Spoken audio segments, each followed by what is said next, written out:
Ladies and gentlemen, may I present the following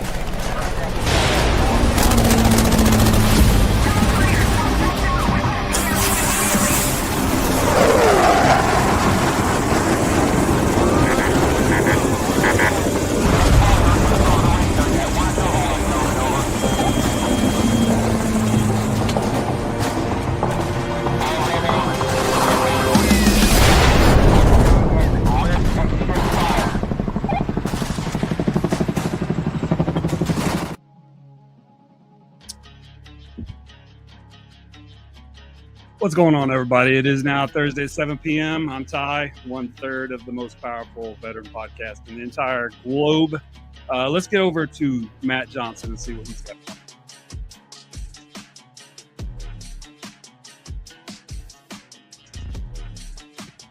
Not much is going. Thursday 7. Welcome, everybody. We appreciate you being here this week. It's going to be a good week. There's been a lot happening this week, and fortunately for all y'all, we get to talk about it today. So without further ado, don't everybody freak out. He's here. He didn't go to jail. He's out of jail. If he did go to jail, he didn't tell us he went to jail. Wouldn't surprise me, though. But Al's back from his fishing trip. So let's go see what he's got going on.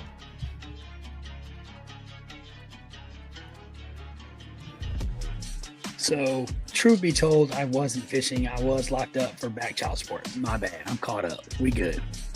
No, so, Ty, can you please bring up that picture real quick before I even get going? Can you just bring that picture up for me?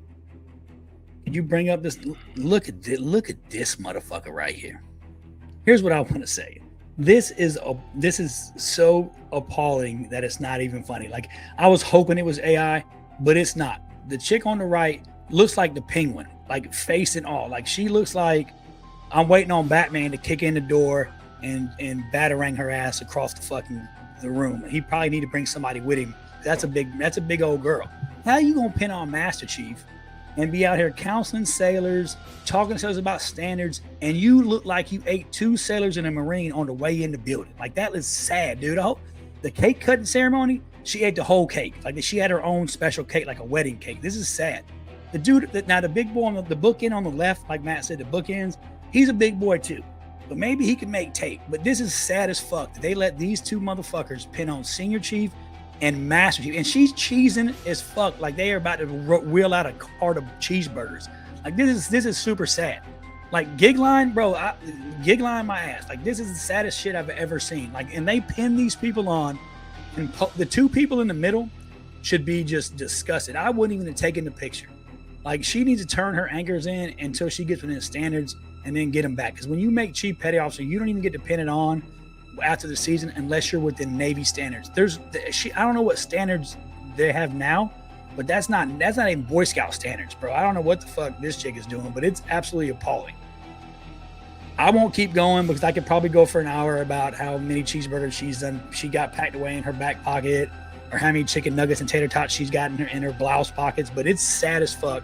And I hope she sees this, and I hope she is just like, I can't believe he said that. Girl, for one, I don't want to fight you. Like, it's going to take a lot to knock your ass down. Like, I'm going to have to get some people with me, hit you with a brick. I'm going to have to pull a LA riot and hit you with a fucking Molotov cocktail.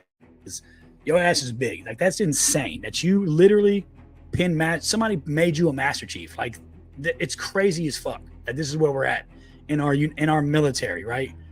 Like, they should just deploy you to LA by yourself, and you could just be knocking down buildings and fucking snatching planes in the sky, using cars as roller skates. Like, it's crazy as hell. I'm shocked. I'm so shocked.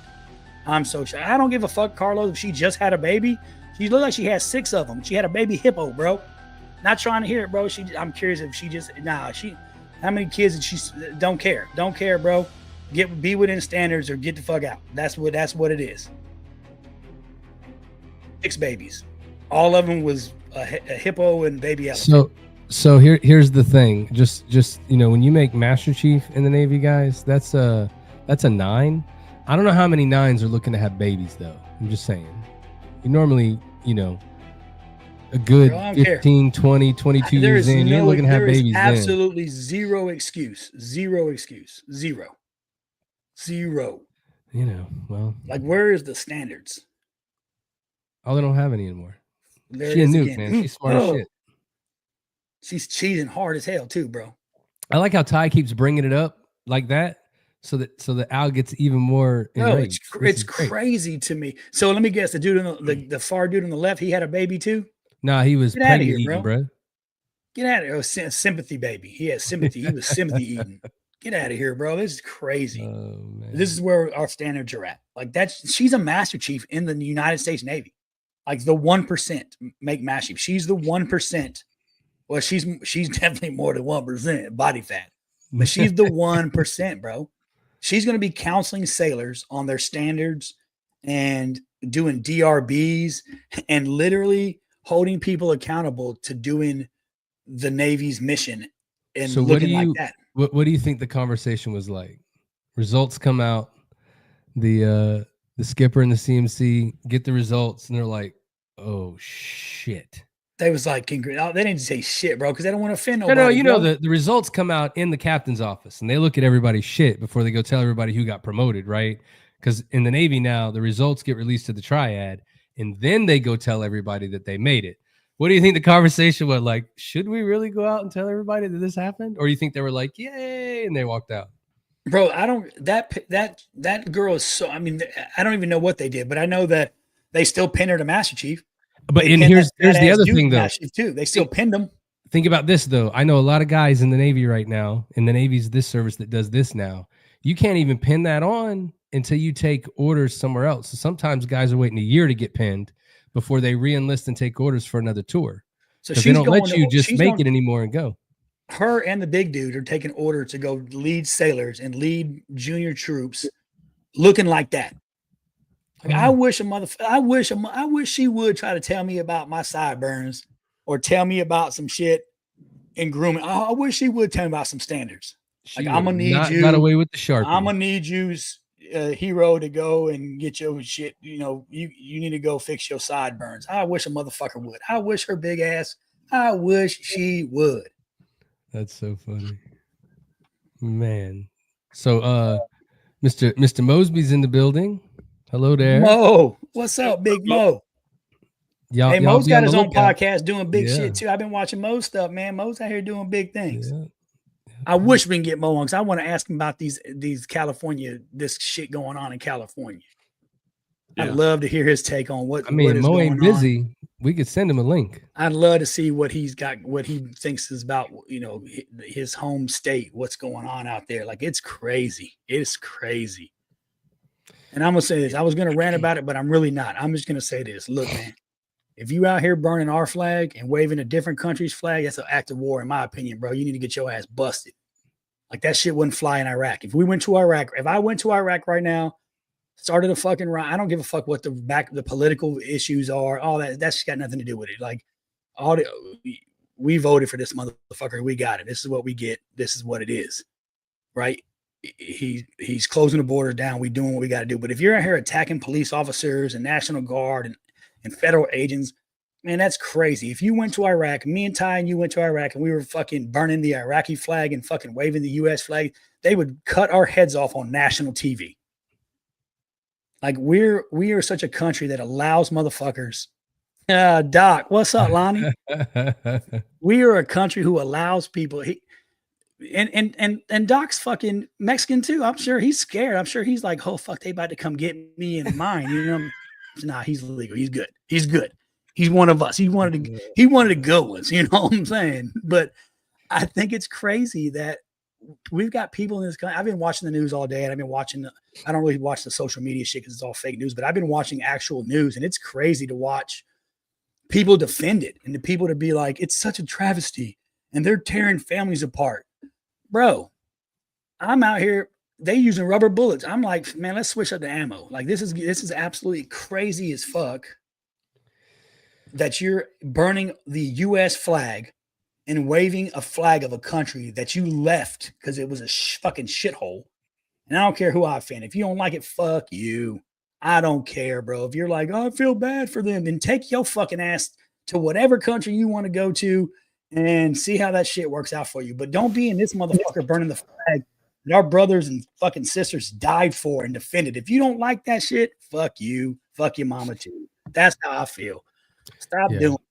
Tell you what, though, when you watch the news or you watch all of the different channels, if you were just to take just the video that you're watching on the TV, right? Just take the video and not knowing where the video came from. And if you were to show that video, like the most famous one that I've heard and seen is that white car with the dude standing on the hood of the car.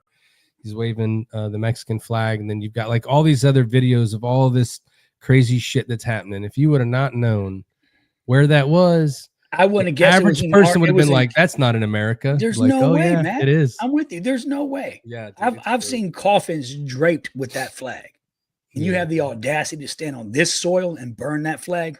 Fuck you. Yeah, that part makes me extremely angry. Oh, I don't like when I see that ever. All the political stuff, I don't care. That's well above my pay grade. But for you to be on burning the flag, waving another country's flag on our soil like it's fucking cool and it's okay, it drives me insane. Because that shit wouldn't fly anywhere else in the world. But here, we got the left fighting the right. They don't want that. Nobody wants to budge because they don't like this guy and we don't like that guy and we didn't vote. We didn't do this. Like, it's fucking crazy. It's crazy as fuck. At the end of the day, this is the United States of America. There is a legal way to get into this country, and I support it.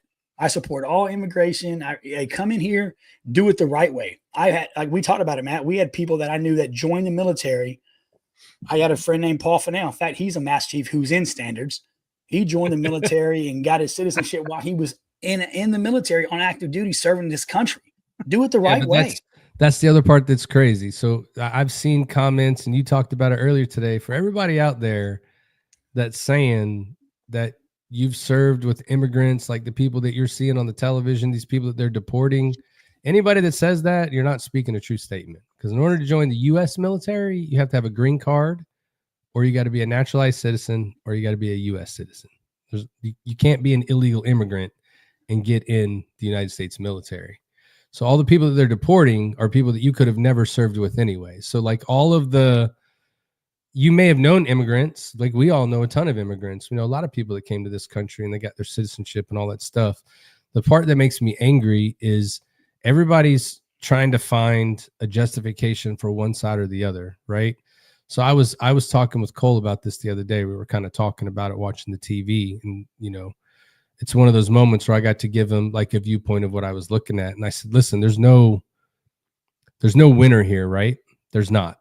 Right. It doesn't matter, because whatever side that you feel like you're on right now, you're going to be able to justify why one side's doing one thing over another and all this other stuff, right? So in one end, right, you look at it, illegal immigrants coming over to this country. There's a ton of them that I don't blame them. I'd probably try to get the fuck out of where I was too. Right? Yeah, they're not all criminals. They're not all bad people. Correct. They're people who came over here looking for a better life. And I get it. Is if you like the one guy who's been here 20 years. In 20 years, bro, you didn't. But even that, you didn't file the paperwork in 20 years, bro. Like, you're a good dude. He works. I made it. His family. Yeah, you support your family. Somebody told him the statute of limitations is only 5. Bro, there's a right way to do it. But I support it. Not everybody is a criminal. Not everybody is a bad person. But here's my point. There's still a right way to do things. It's still illegal. Call it whatever you want it. They're illegals. They're here illegally.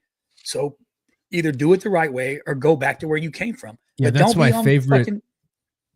That's my favorite comedic back and forth to look at right now. When people, I was watching, and now it doesn't matter what news channel you watch, everybody's talking over each other trying to get a statement in. But I was watching them, and they're like, the one person's like, if you're an illegal immigrant and you're in this country illegally, and people try to refute that, and the dude is literally like, it says illegal immigrant.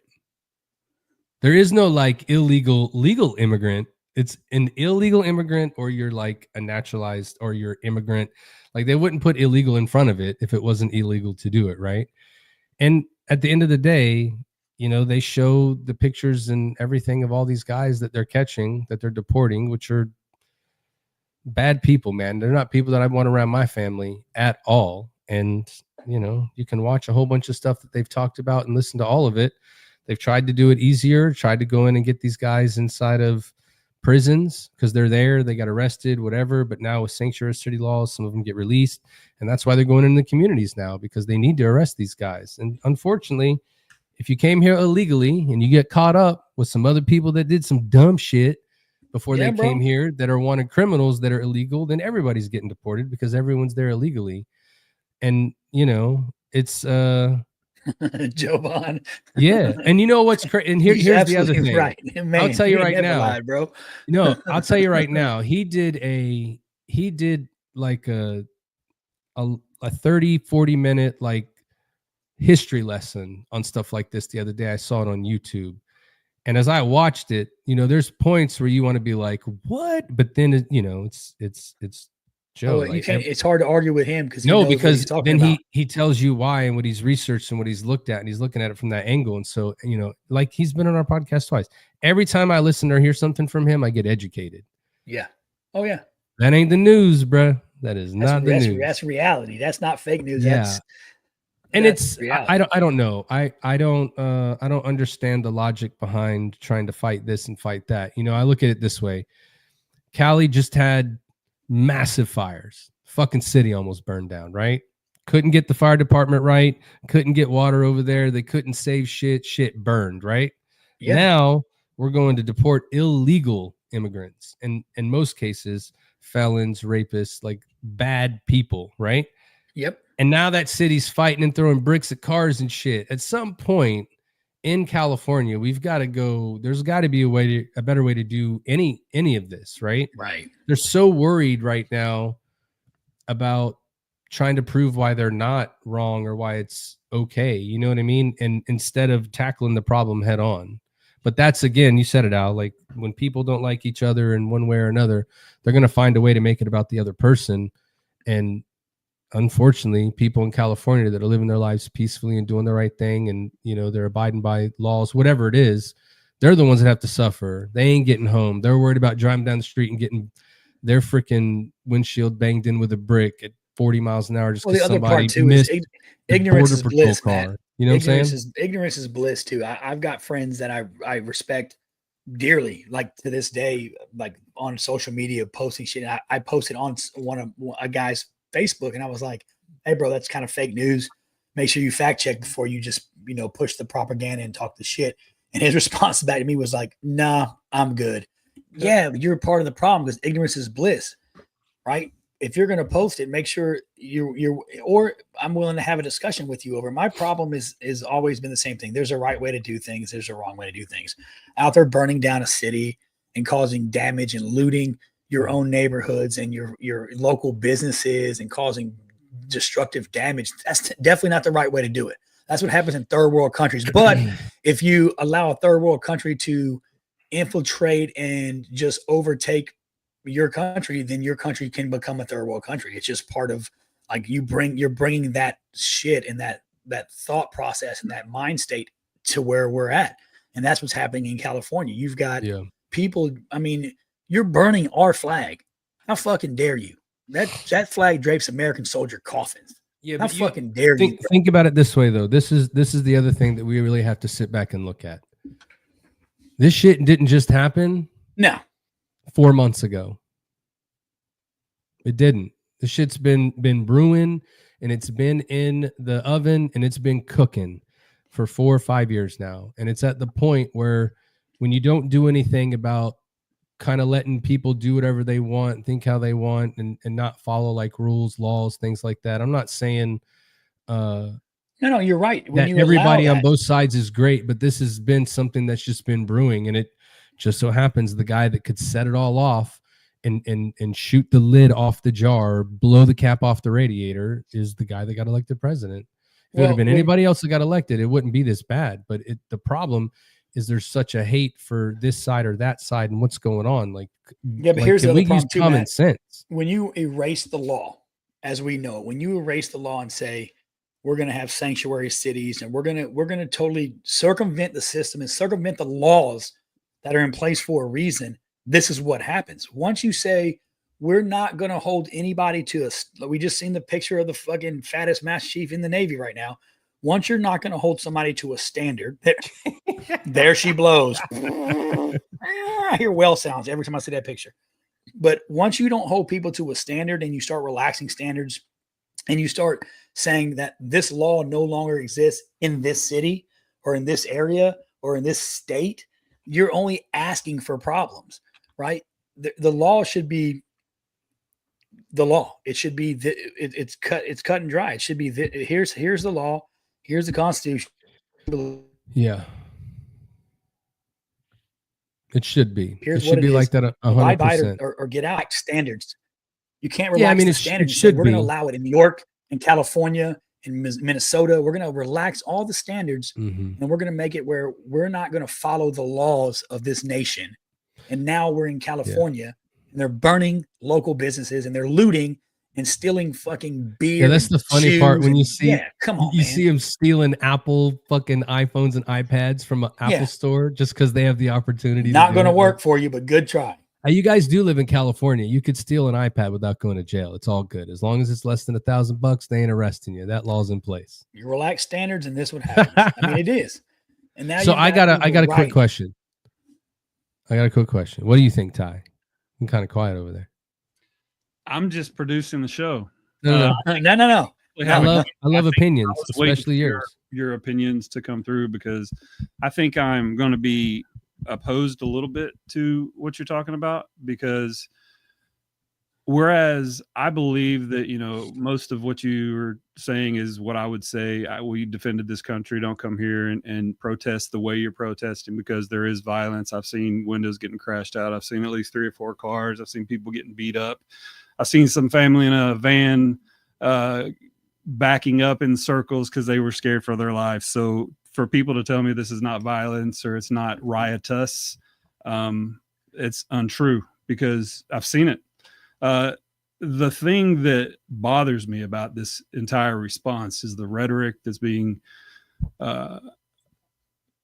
thrown by the Democrats and the Republicans. So the politics of the entire situation is what's making me sick, because you're putting our Marines and our National Guard in the middle of a political firestorm, when if you really wanted to be petty, you should have just used your federal assets and sent in the DEA or ATF and get rid of all those little, be petty as fuck. And every little person that had a vape pen that had THC in it, arrest them and throw the book at them for whatever misdemeanor that is. And then, but sending in the Marines is throwing gas on a situation that I don't think that we're to in this country yet. Yes, historically, I think George H.W. Bush sent in the military during the Rodney King, but I just don't see that this rose to that level, because I have a buddy named William Free Gonzalez that lives there.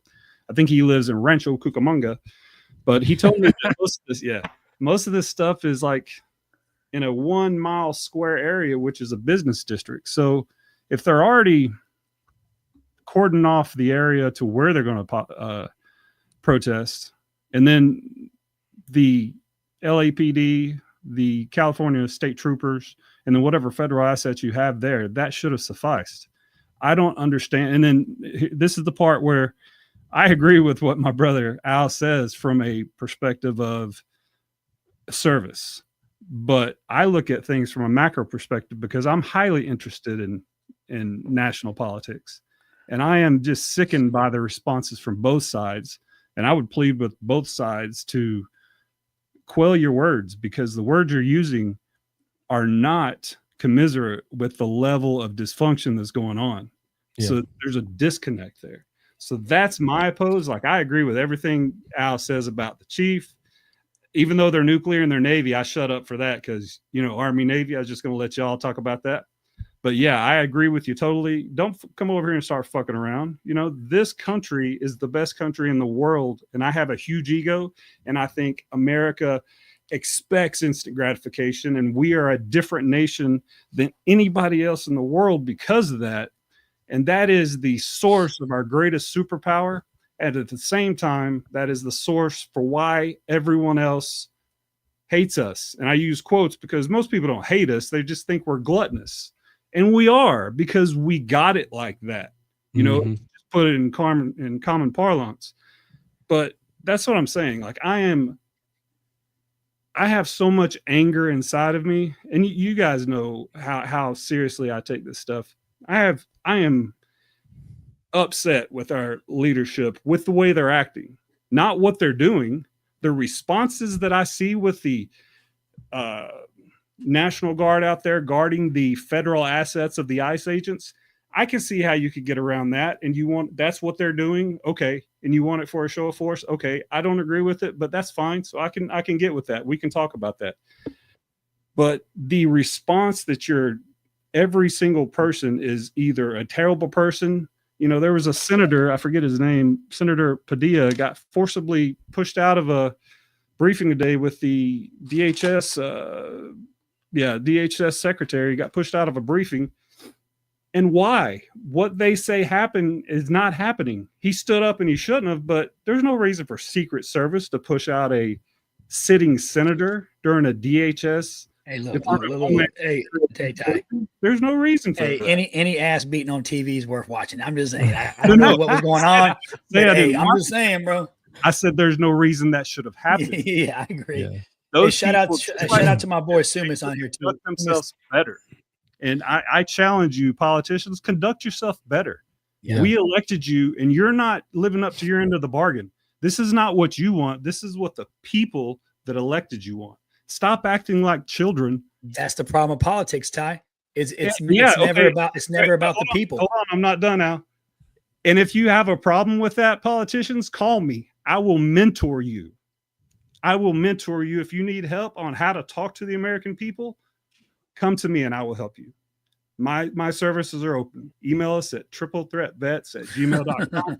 Any politician, elected or otherwise, you give me a call. I will help you learn how to talk to the fucking American people. Thank you. Hey, I wanted to give a quick shout out, Matt, to Sumis. He's in the building. I served with him in the CBs.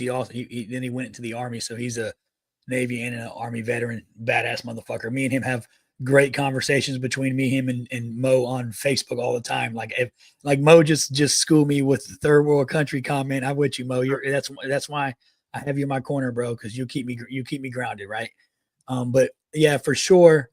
I'm with Ty. Like, it's crazy that our politicians aren't looking at what's best for the people, bro. No, I don't care what side you're on, left, right. I don't care who you vote for. It could be Biden, it could be Trump. It don't fucking matter. It's like infighting and battling with it. I've been watching news all fucking day, and all I see is each side blaming each other. There's got to be some connection where you get together and you start saying what's best for California, what's best for the country, what's best. What do we do? Like, man, you can't just pop off and just make decisions without looking at the big picture. And I think that's the problem. I think it's all small-minded views from from local politicians, right? And I live in a bubble, right? I'm in Florida, so I live in this weird bubble where, like, I like my politicians. These motherfuckers are telling me to run over rioters, bro. I can't wait to get in the truck and drive around Pensacola. Hope a riot breaks and I'm running somebody down. But at the end of the day, Ty, I agree with you 100% on the way that they push the agenda, or they push a narrative one way or the other, and it's on both sides, and it's fucking sad. Sad. You have to remember too, man, these guys get into politics from their districts or wherever they're at, initially. Why does anybody do anything? Military, politics, whatever. They all want to serve. They want to make a difference, right? Well, if you have the ability to become a millionaire in 3 years, being a politician makes $160,000, it's pretty easy to start making bad decisions. So, I don't necessarily think that half the time, they're thinking about what's best for their people. They're just trying to push the thing they know that's going to get them the best result of what they're looking for, per se. There are people that are trying to do a good job out there and do different things, but I agree with what you just said, Al. And I know that Ty said it too, is at what point is throwing bricks through a car and burning electric vehicles in the middle of the street okay? Like, I don't care if it was one car or one brick. That's bad. Can't do that. It's against the law. Why is that something that not everybody can agree on? I don't fucking get it. Like, that's the part that makes me mad, because you're trying to deny that stuff is happening, right? Like, you're saying, oh, it's not happening here, but yet there's video of it happening everywhere. But you're willing to sit on, those channels that are going to, allow you to say that it's all good. And then you see it in other places. And, it's what I showed Cole the other day. I said, listen, man, I don't care what TV channel you watch. I don't care where you get your news from. It doesn't really matter, to be 100%. It doesn't matter. Whatever way you lean is the way they're going to try to, come at you, I guess. Yes. So depending on the channel you watch, you're going to get the soundbite that's going to make you feel the way that they want you to make you feel.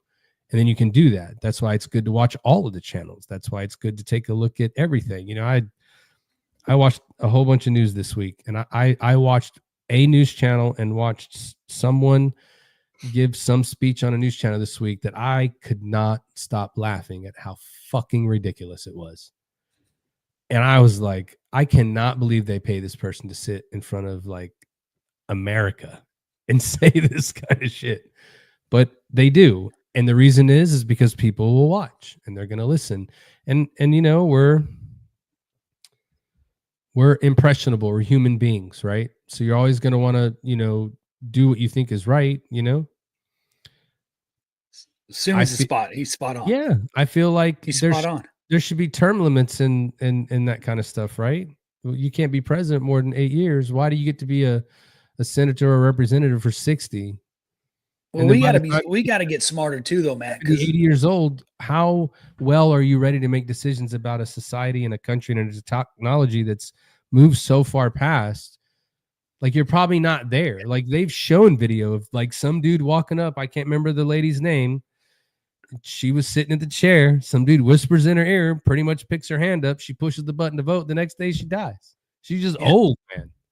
Well, bro, they also keep us divided. People that you elected. How did she even run for re-election, dude? And they're fucking smart. They keep us divided. They keep us focused on the things that don't matter, right? They make everything about race, or they make everything about whatever the hot button issue is for the moment, and they keep us distracted. They keep us looking at other issues and other things that really don't matter. And to Sumis's, that's what happens. And then we go into the vote and we're like, unopposed, this guy must be doing a great job because he's been here for fucking 50 years, and we vote for this motherfucker again, and we put him back in office. See, without knowing the facts and out doing the research. Yep, but that's the thing. Because we're focused on the other shit that doesn't fucking matter. It does matter. It matters to a smaller degree, but the big picture, the big ticket items, we don't ever look at because we're too busy pointing fingers at each other.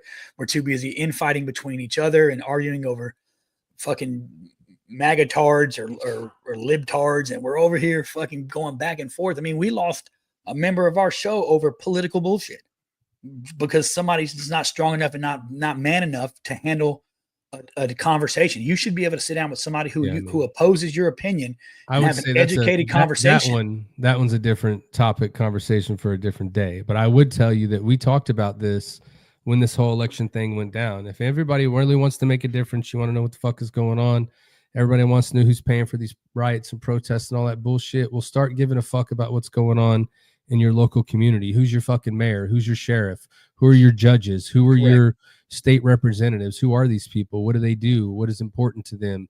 Who's your county commissioners? Your school board people? Ty said that shit a year ago. That's what I'm saying. Like, know who your local politicians are. Know who you're voting for at the local level, because that shit fleets up to the higher because levels. Politics is obviously a career, right? So at some point, if you hit the right beat, you're going to move up, right? You're going to move up, and you're going to get into an atmosphere where you can go a little bit further in government. And so at some point, all of that starts somewhere, and everybody has the same thing. I got into politics so that I could make a difference, right? I can make a difference. Well, right now you're making a difference for what? Send us an email. Hold up 1 second. Hey, my bad, TikTok, for putting that file on the TikTok there. You are watching the Triple Threat Bet live here on TikTok. Thanks for watching every Thursday at 7 p.m. So sorry for putting that file on you. Go ahead, man. No, I was gonna say put a file over the TikTok feed. Hey, Summers, I'm gonna hit you up, bro. We're gonna get you on here as a guest, bro. You and Mo. I think we can get you. We're gonna bring you on here, bro. So I'm gonna hit you up. I'm gonna hit you up this week, man. We'll get you on as a guest for sure. I want to bring you on and hear your thoughts because you're extremely educated. You have a lot of thoughts about a lot of things. So, and it's nice to have some other Army blood on here to fuck with Ty. So, yeah, it's always lovely. Yep. So there you go. And unfortunately, here's the problem. This is what's been going on for the last week in the country. Yeah, be petty. With your permission, Senior Chief, I'd like to be very petty about a comment that Al just made a second ago. Oh, okay. Here we go. And furthermore, this is the complete list of players in the history of the NBA that have had all NBA first team and first team all defense in more than 5 consecutive seasons. Kobe Bryant from 06 to 11 and Michael Jordan from 88 to 93. So sorry, LeBron, you're still in the top 5 all time, but you don't come close to these two. I am very sorry, but no, bro. I applaud your comment, Ty, because I've always said Mike and Kobe. I've never been on the LeBron penis. Oh my god. Okay, Kobe guy, bro. So sorry. I said we were gonna move on from it, but we can't, dude. Here's how this shit gets crazy, right? This is how crazy this shit goes. So there's like this big mural in LA for Kobe Bryant, right, and his daughter. Like there's a spot in LA that there is this mural that just celebrates Kobe Bryant, what he did in LA, talks about his daughter. They went and graffitied the fuck out of that thing this week. And people were like, what? Yeah, like you painted over the Kobe Bryant mural? Like that was a good idea. The riots or somebody saying the riots better? Oh, the riots. All right, take back everything I said. Kill them all. Kill them all. Let God sort them out. You want to deface Kobe? But hold on. Think about this though. But think about this. Like you're gonna go like defame that mural for somebody that did a lot for the city, right? And at the end of the day, that just shows you that the people that are doing that, they don't care. They don't give a Here's fuck the thing, about, bro. Let's just be very clear. The people that are out doing this shit right now, they don't care what your race is. They don't care what your culture. They don't care about none of that shit. They don't care. What they want to do is exactly what's happening. They want people to fight with each other. They want them to go at each other, and they want them to have a problem with each other. And when that happens, Al just made the point, there's more shit going on than you can see. And all it is distracting you from what's really going on. So what we really need to be asking ourselves right now is there anything else we should be paying attention to other than this? Right? Anything coming up? They've got 1,800 protests this week for what's this No Kings movement bullshit. Like, when's the last time we had a king in the United States of America? And when will we ever have one ever again? Never. The fact that that's a real thing and you've got all these marches planned so that you already know some bullshit's going down, bro. Some bullshit's going down. So we just planned all these protests for people to go out there and do dumb shit. That's probably not what the average person would do. It's ridiculous. Like, we're not grown-ups, dude. We're not grown-ups. Hey, I'm not one to really do this, so this is going to be really out of character for what I'm about to say because I normally don't pass on these things, but this one actually grew legs in my head. So the reason possibly that the Democrats were opening the border was to allow a lot of illegals in, and then at some point there would be an amnesty program, and then they would have bought power for the next 16, 20 something years, right? While all those people were ingratiated into the Democratic Party. We're the ones that brought you here, and then so they would secure power, and that's all it's for. Yeah. I mean, I say they. I'm not trying to be they versus them or anything, but the Democrats do one thing, and then the Republicans literally do another. And we're at a point right now to where both sides are not near the center. We're not just left of center or right of center.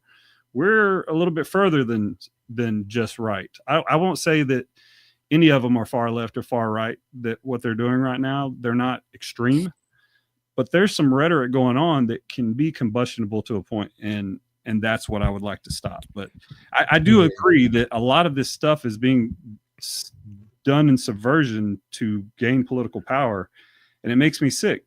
Politicians, you got to do better. We're America. I mean, every country around the world is a tribe. They're all trying to do their best. Yeah. Let's stop trying to shoot ourselves in the foot, and let's just work together.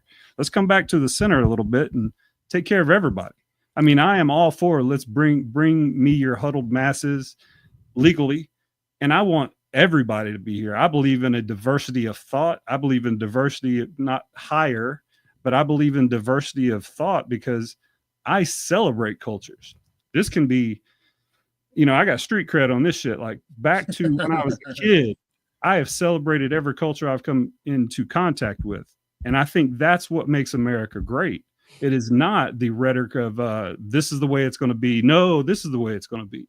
It is we can come together. Why does it have to be a 9/11 for America to come together? Right. Why does it have to be something like that for everyone to come together? Why can't we just do it because it's us against the world?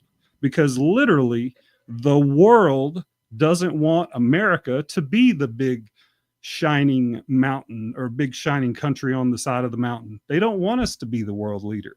Who would you want to be the world leader? Right. China, Russia, India, who else would you want to be the world leader other than America? I believe that all the nationalities, creeds, religion, not necessarily religion, that shouldn't have anything to do with it, but all the people that we have here, we are the greatest nation on earth. I believe that. I was born in Corbin, Kentucky. I will never leave this country ever. I will be here until I die. I love this place, but we're not doing really great right now with the rhetoric, and it's the rhetoric from the politicians. I got off on a diatribe. I'm waxing poetic, but let's get back to the guy. Sorry. Hey, Sumas nailed it. Like, what else is going on? He hit us with the Well, Israel just preemptively strike on Iran. I mean, there's a lot of shit going on that now we're just so fixated on one thing. It's absolutely absurd. But I'm with you, Ty. Who else would you want to be the world leader?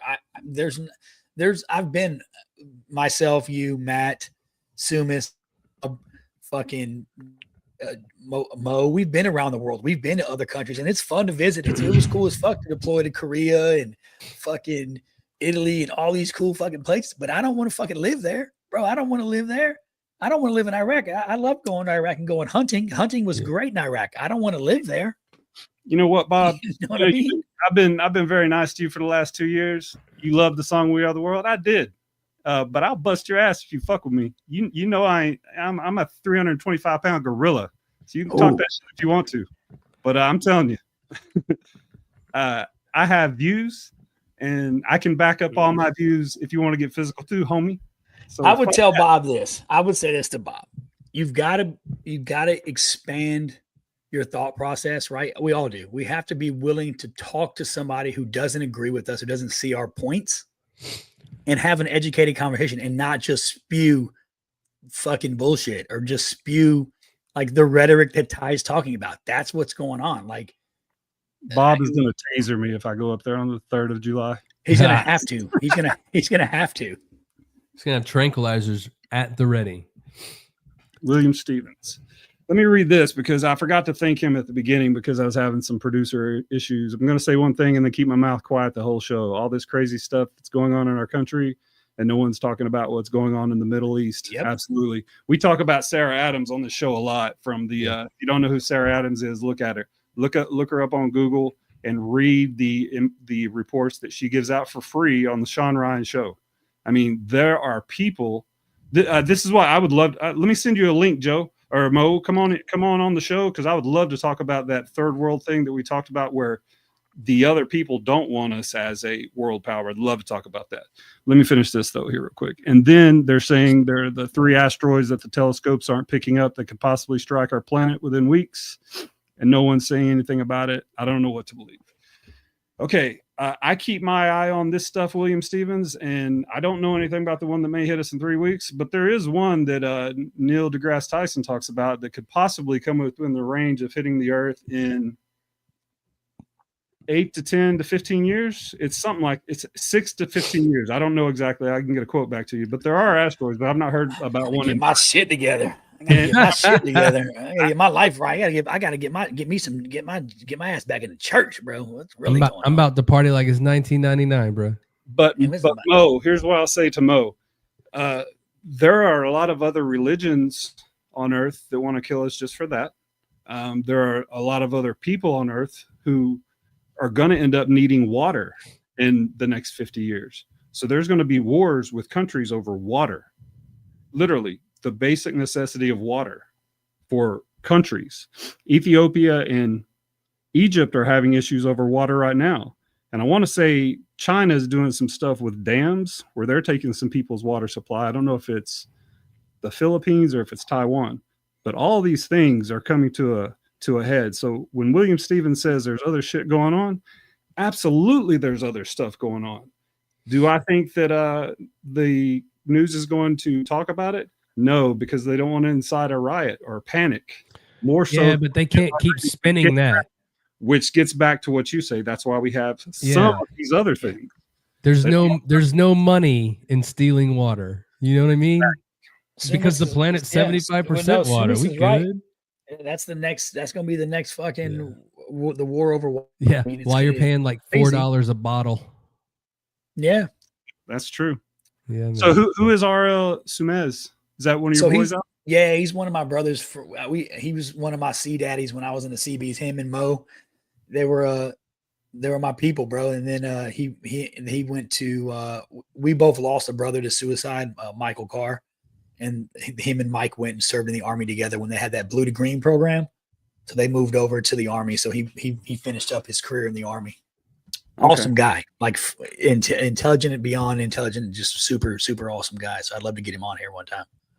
Yeah, but hey, and quick shout out, Jen Lee's in the building. You see that? Oh yeah, Jen's in the building. So last night, Jen Lee, or actually Tom Clark, shouted me out on the So Smoking Gooder show. He's like, "Hey Ty, I told Jen Lee, so I'll tell you, Jen, love you, Jen, and tell my brother, the Don of Tomball, I said I love him." Yeah. What up, Tom? Go ahead and send Mo that link. He's ready to jump in and give you some education. Oh man, I love talking to this guy. Yeah, he's coming right at you, Mo. The link's coming to you, Mo. So I would tell you what. So while we waiting for Mo to get on here, go ahead and take this quick break. We got to play some commercials, and when we come back, we'll talk with Mo more about this and see if he can help educate everybody out there on what he sees from this perspective. Because I'm telling you, if you haven't seen what he talked about the other day, you got to go look at it. All right, here we go. Sorry.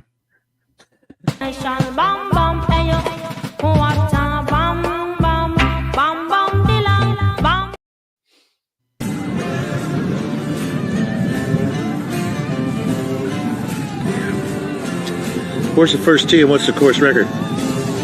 I'm ready. Don't remember what happened last night. Heard I got in one hell of a fight. Head feels rusty like a hammered nail. How the hell didn't I go to jail? All I know to do is grab a horn to prove. Start round two.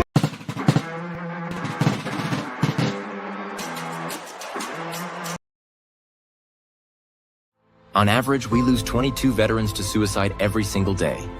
These heroes who once fought for our freedom now battle invisible wounds. Mission 22 is dedicated to healing our veterans and providing them the support they need. As a leader in our community, we stand with Mission 22 as we believe in giving back to those who have given up so much for us. It's our way of saying, thank you for your service. For more information, visit mission22.com.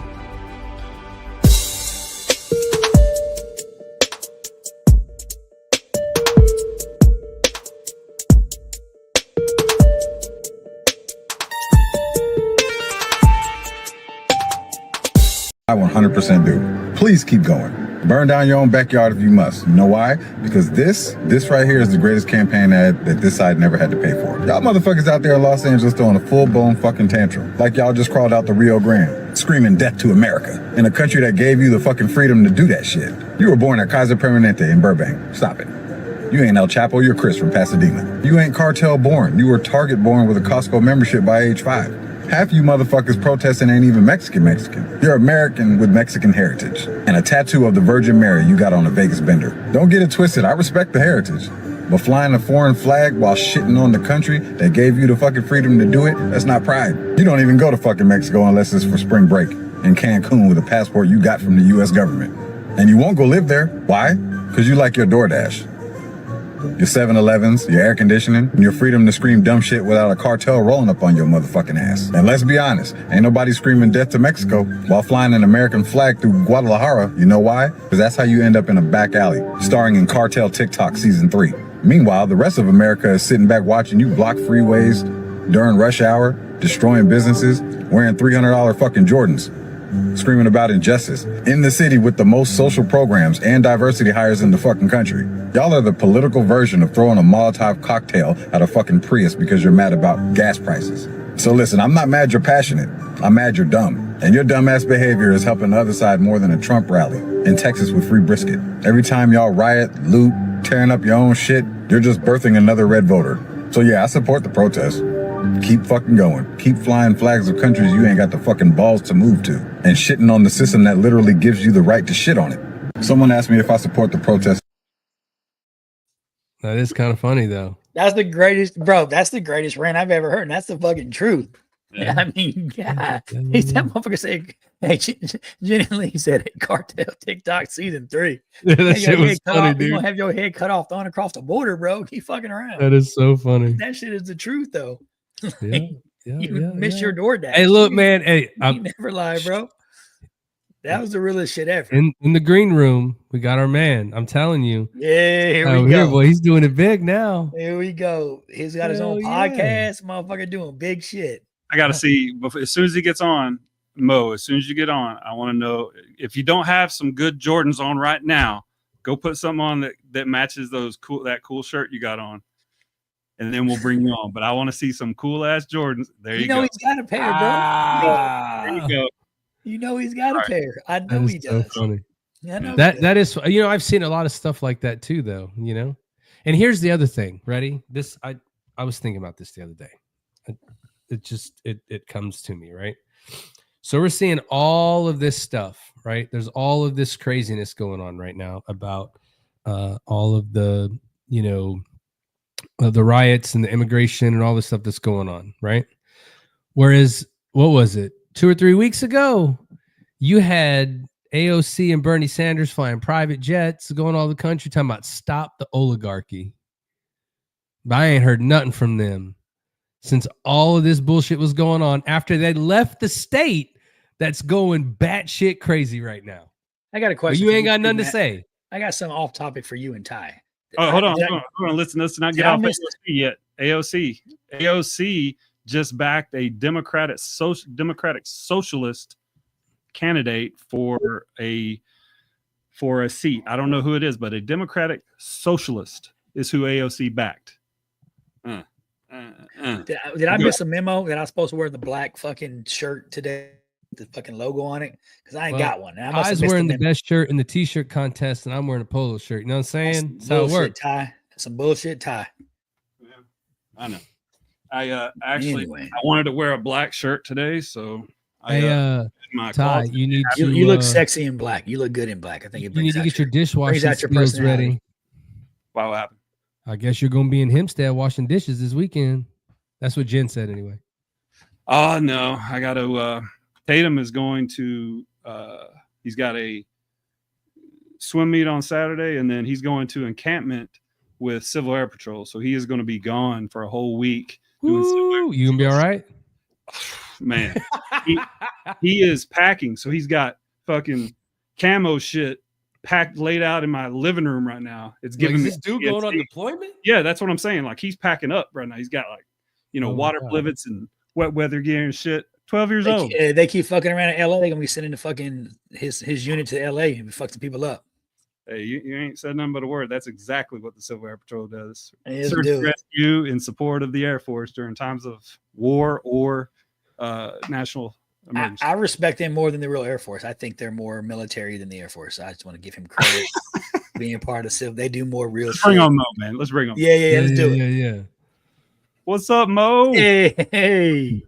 There you go. Bro, you got that fire set up now. That thing is he got that fire set up. He ain't on the phone. Look at this motherfucker now, bro. Let's see him.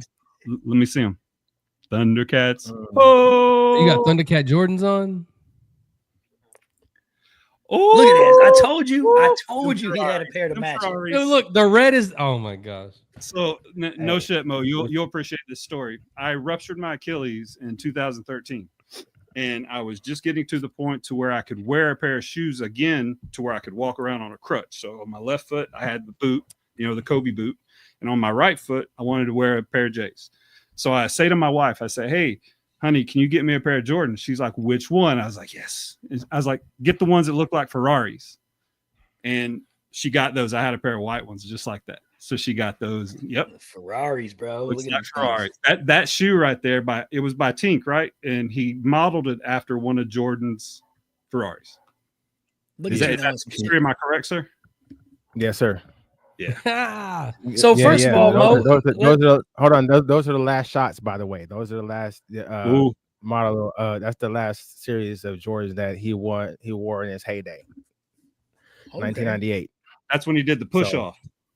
Push off. The second push off. Okay, gotcha. Yes, sir. So before we jump into it, Mo, what's new? I know you got a podcast. Let's go ahead and shout out your podcast and what you got going on, man. What's new with you? Oh, look, man, you guys are an inspiration, man. You know, I've been doing my little 1-2, man, for a while on a small level, and seeing what you fellas been cooking up, and really thinking about how, you know, impactful and how powerful it is for what we call ordinary people to share their thoughts. I was actually approached by one of my good buddies that I met about 20 some odd years ago in Hawaii, and he was like, you know, he'll call me up just to hear an alternative view. I'm like his sounding board for he'll dump all his political, social, economic, religious ideologies out there, and then, you know, I pick them apart, or I double down on them as well. And so he said, man, you know, everybody has a podcast. There's only going to be a market for it for another, you know, 5 years or so before they have something new. So why not just throw your hat in the ring? And I was like, well, you know, I do find myself a little bit more time, and I consume quite a bit of different podcasts, various topics and all that. So I was like, you know what, man, I'm not doing it. My intention is not to do it big like you fellas. You know, if that comes along with the territory, then great. But I do think that, you know, in order to really filter through all of the BS that's going on with people deciding what we hear and what we don't hear in these echo chambers, that there needs to be a lot more original thought from average everyday people that can actually speak towards the psychologies of average ordinary people. I think that sometimes a lot of people are waiting for a star or someone that has seemingly made some sort of success in society to tell them how they should think and what they should think about. And I think that the way to get out of this underpinning of the cult of celebrity and this low information voter type of mentality is to hold people accountable to have their thoughts dissected by the general public. You know, and so I tip my hat to you guys, because I really wasn't seeing myself in this position until I got out here and seeing how you three seem to always make sure that there's a balance and there's a place at the table for, you know, all kind of discourse, even when it's not necessarily seeing eye to eye. So we're focusing on looking at solutions to the problems that are faced by marginalized peoples, so that perhaps we don't have to get out in the streets and decide if we're going to be civilly disobedient, or if we're going to be, you know, we're going to engage in civil unrest. So you fellas are spot on as far as the civil unrest has to stop, you know. But there's a conversation to be had. So you got summing me up. I was going to lay in the cut and just type here and there. I'm going to be a little keyboard warrior and just pop shots as you guys. No, but if anybody's going to be able to come on and be able to, and I'm not saying nobody else can do it, but have a differing point of view, but still be able to present that point of view to say, hey, this is why that is, this is what I think, without making anyone ever feel like, why are you're dumb, you don't see what that means, and how could you not see that, or, you know, like getting loud. Like, you're the guy that's come on every time. And like I said, I watched the 23-minute video he did the other day, and as I watched the whole thing, there was parts of it where I was like, what the fuck? And then I was like, oh shit, he's right. Like, you just have to sit and listen and just take it all in, and then you'll see like what the point is. You just have to be patient, right? I think that's the key word there. Yeah, for sure. And I made a discovery. Like, we're all world traveled, right? I made a discovery several years ago. You know, and I've said this before, if I had known what anthropology was as a discipline, I would have definitely went into that career field over history. But I've, you know, cut my teeth and I made my way in history. And what I realized after, you know, 11 countries under the belt is that what seems to be the biggest issue is that more people listen just to interject versus listen to understand and to be able to relate And so my strategy and my demeanor has always been, I can sit and have a conversation with anyone so long as certain things are in place. As long as it's a space where they're giving me an opportunity to understand what it is they're trying to say without trying to bully me into it, then I can sit there and I can look at it and recognize that my way of thinking is not the only way of thinking, but also that there are people who have similar minds and similar mindsets. They just, because they look different externally or because what they represent externally seems to be juxtaposed to one another, they just don't think that they can actually relate. I've sit and talk with two individuals that come from two totally different perspectives, but somewhere in there, they all have the same goal in mind, or they have the same concern in mind. And so I just try my best to insert myself in there and say, okay, is there a way for us to cut through a lot of our biases and see if we can't just talk on a human to human level? So, yeah, you know, mediate, meet in the middle. Yeah, and a lot of that's also because I'm not bilingual or trilingual. So going to different countries, I didn't speak the language, so I had to just sit and watch. I was the people. I was just watching anyway. But the human condition's the same no matter where you go on God's green earth, and that's why, you know, sometimes I'll use little snarky or little subtle ways to talk about something that's very satirical. What you fellas, the surface is absolutely valid. You know, if we're talking about it in isolation. So I was sitting here trying to figure out what you guys were talking about in isolation, or were you going to tie it to a bigger thing? If we're talking about civil unrest, then you guys are spot on, you know. But for me, that still hovers at the very, very surface level of what's been going on in our country. And so I told you guys, I got a degree from Conspiracy Theory Academy. Like, I'm one of the biggest conspiracy theories. I'm here for all the conspiracy theories, you know. But I also, as an educator, understand that in order for us to actually be able to make some inroads in some things, we have to be able to take what seems to be seemingly different or isolated things and see if we can't look at a common thread. Right. And so what we see going on right now in the streets with the Latinx community is, like you guys pointed out, something that is going to come to a head and has come to a head. There's been several decades of conversation about border security and what to do, whether to do DACA, whether to do the DREAM Act, whether to just take everyone and put them in reset and kick them out, and they have to go through the proper channels. But what I think needs to be inserted into this conversation is there a pathway out of this bullshit? If the pathway is we show military force and we intimidate people back into the crevices and the cracks, are we really what we say we are as a country, as an ideology? And that's why I asked you, Al, what separates us from a third world or lesser developed country, as we call them now in the 21st century, sir? Fuck the third world, baby. The third world of me. No, I'm just kidding. No, that's no Vietnam term right there. You know what I'm saying? You know, back before we was born, you know, back in Vietnam, they used to say third world country. But what I'm asking you gentlemen to actually take some time to flesh out on your platform is, what is the possible end game if it is to intimidate peoples into going back into these cracks and crevices that they've been made to feel that they have to dwell in? What does that say for us as being one of the most forward-thinking, the city on the hill type of countries? But then if we let it degenerate to the point where we're no longer going to uphold the laws that are on the books, we're no longer going to hold people accountable to the things that the Constitution has set into place as the way that the government should respond to its citizenry, but then more importantly, how the citizenry are supposed to use the government channels to address their redress. My question is, we see people, listen, my people a couple years ago in Ferguson did a lot of the same shit.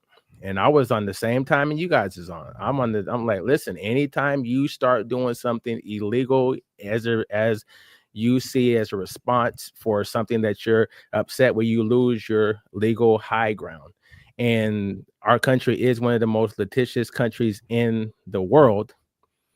But we also are supposed to be the most sensible, most pragmatic, most humane, most empathetic, and most second chance and grace-giving countries as well. So we see people out in the streets, they're pissed off. We see pockets of people that don't really represent right, that should be thrown in jail.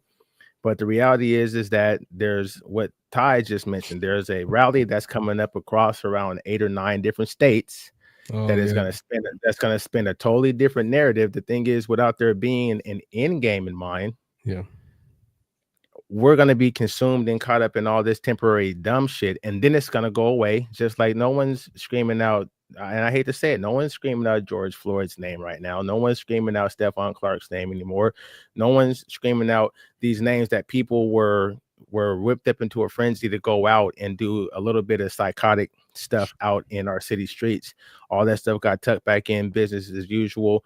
We didn't learn from that. Well, I take that back. We got body cams for law enforcement officers. So something good did come out of that, but it wasn't something that the people had signs up like, hey, put body cams on people. So that was just a necessary outgrowth through our legal system to be able to now say we don't have to see these pictures of people running away, getting shot in the back anymore. So I just say all that to say there has to be a time in real time while we're working through this that we have to learn from historical events that happened in our short past, or else we're just going to get lower back to sleep. We're going to keep going through these cycles of a little fray, a little dust up, and then it goes back down, and then people act like, okay, we're post-race, we're post anything that we claim we are, and then the next one is going to be another group. Yeah, that's what I was going to say. This is just the next thing that they could get everybody spun up on, right? Because to your point, I think some of that stuff that was packed away that, oh, we've moved past that. Okay, you think we moved past it? Let's bring the next thing out, right? Right. I think the end game is simple. There is no end game because, to your point, once we get past this, or it gets forgotten, or the dust settles just because the rain stopped, it's still going to be there, and it's still going to continue until you make a change. And I think a little bit of what we talked about is you got to get the people we've elected to get on the same page to run this bitch in the same way, or what's right for everybody, or really truly do that. I mean, or you'll keep having flare ups. You'll have, like Mo said, this is going to flare up. Going to fizzle out. This is going to flare up. Laws. It's going to fizzle out. It's just how we have laws and regulations for immigration, right? So if you just look at that alone, if it's illegal, it's illegal. But then now to try to find a way to justify what is or isn't is tricky. That's just like saying, shoplifting versus murder. Both are a crime. Which one's worse? So now you're putting a lot of judgment into what you would do for that, right? Whether now there's just so many instances of opinion out there that's trying to get people to go into a certain direction. Nobody's really absorbing or looking at it from different angles and doing research to go, what's really going on? They're just kind of jumping onto the thing, that image, that phrase, those words that resonate with them. And that's why even after this is done, we're still going to have the problem unless we can find a way to talk together, move forward. Like you said, let's get past the bullshit. Let's mediate somebody in the middle. And what can we do to figure this out? Like, that's the answer, but I don't think it's going to happen. Yeah, because there's options. I mean, like Mo was saying, like, do you look and say, okay, you've never broken the law, you've been here for 20 years, you're grandfathered in, like they do in the military. You're grandfathered in over this. Like, do you grandfather people in? Do you deport everyone? Like, there's got to be some resolution that doesn't invoke violence and doesn't invoke this response. There's a resolution. There's several possible resolutions, but it's still, we're in a news cycle that likes to fixate and focus on one narrative at a time, as if we don't live in a 3D world where 2 or more things can be going on at the same time. Right. We could be looking at and dealing with what's happening at the border while simultaneously looking at what we can do with the individuals that are here as well. And those are 2 totally different things, but they feed into the same thing. Now, I'll tell you, as a conspiracy theorist, what the underlying battle. There's a Cold War going on in this country, and it started back when they were amending the Articles of the Confederation and said, whoops, we can't do this. This isn't going to work. So let's just scrap the whole thing and come up with something called a constitution, right? The thing is that this issue of states' rights versus federal sovereignty is the biggest issue and is at the core of everything, whether we want to acknowledge it or not. In 2025, we have sectionalism in this country.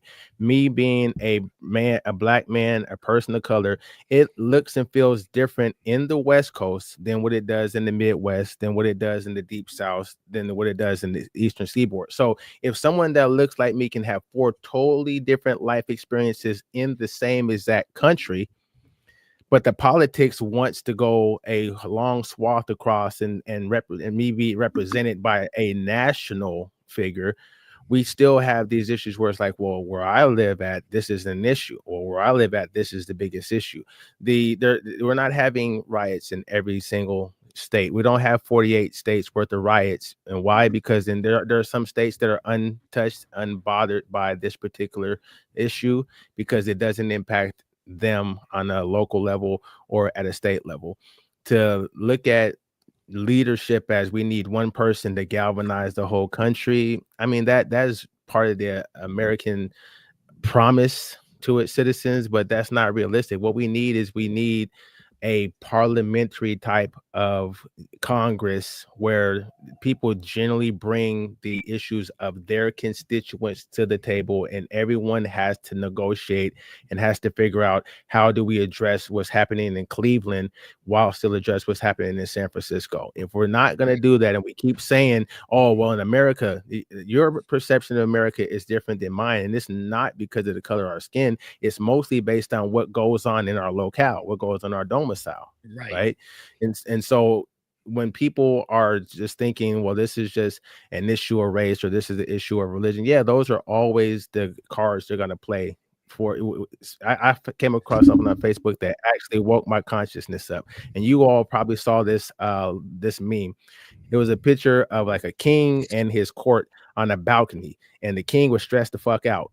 Right, he was looking over the balcony and he's seen a whole mob, and and some people in the mob had pitchforks, the other people in the mob had torches, and he's asking his counsel. He's like, "What do I do? They might storm the castle and kill us all." Right, I'm paraphrasing, but one of the dudes leaned over and said, "Well, all we have to do is just convince the people with the pitchforks that they should hate the people with the torches, and vice versa, and we're good to go." 100%. That's what American politics has been. Yep. For more years than not. You know what I'm saying? Sure. And I'm not going to blame it just on political parties, because it happened with the Federalists and the Anti-Federalists before they had established parties. But that is what the power elite do to people like you and I. Yeah. They keep us constantly worrying about some dumb shit, bro. Like, if they can get me to not like you or think you're wrong because of the color of your skin, and you can think that I'm wrong. If they can get infighting, like you said, I've got a pitchfork, you got a torch. If they can get us to fight each other, then we miss the big picture, and we miss what's really going on. You also look at this infighting and where they're doing it, right? Like there's a lot of places this isn't happening, but it's way better for the narrative if it happens in LA, San Francisco, Seattle, New York, major cities, Chicago, major, yeah.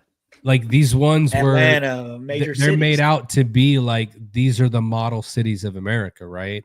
They're the biggest ones. It's where Hollywood is and all this other stuff. As I looked at all the cities that you see that's like kind of popping up, I was just like, well, no shit. It would be in those cities. You don't see Omaha, Nebraska having an issue, right? That's a good point but they're smart. So what better way to divide people than in the place where there's a large sum of the population that then can dwell out? Because that's like the Kevin Bacon theory there. Everybody knows somebody that knows somebody that knows somebody from those states, either related, they're very close to them or whatever. And then that's where you get your tribe jumpers. And then it's boom, they're divided again. You just laid out the blueprint, the political blueprint of how to get elected. They don't concern themselves with small locales. They hit if you look at the Electoral College on the map, they're trying to get the biggest places, because that's what's going to get them to the finish line. And so why shouldn't it be the same thing with social politics? If it works with political politics, I hate to say the pun, but that's the strategy. And that's the thing.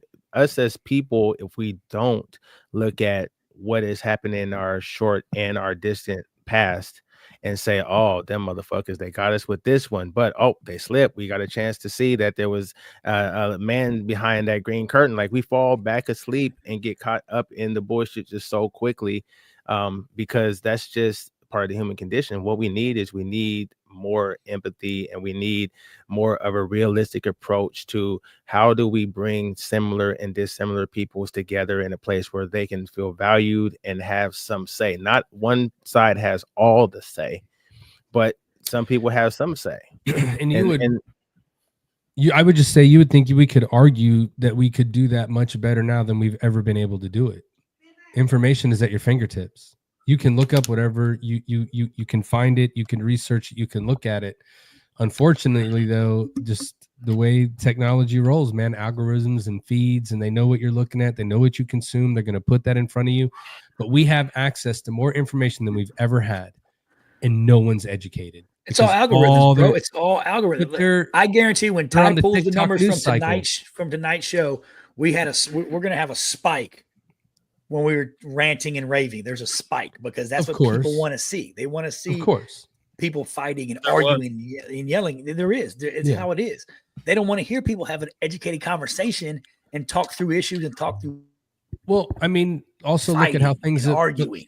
Look at how things have progressed in society nowadays because of technology. I think there's a lot of issues that dial into that. Mo, you'd probably be better to talk about this than any of the three of us, but from what I see, the younger you are, the less you're taught how to communicate with people. Like, your parents throw a cell phone in front of you. That's how they keep you quiet. We go to dinner, play the cell phone, don't talk. Kids don't know how to address people when they see them face to face.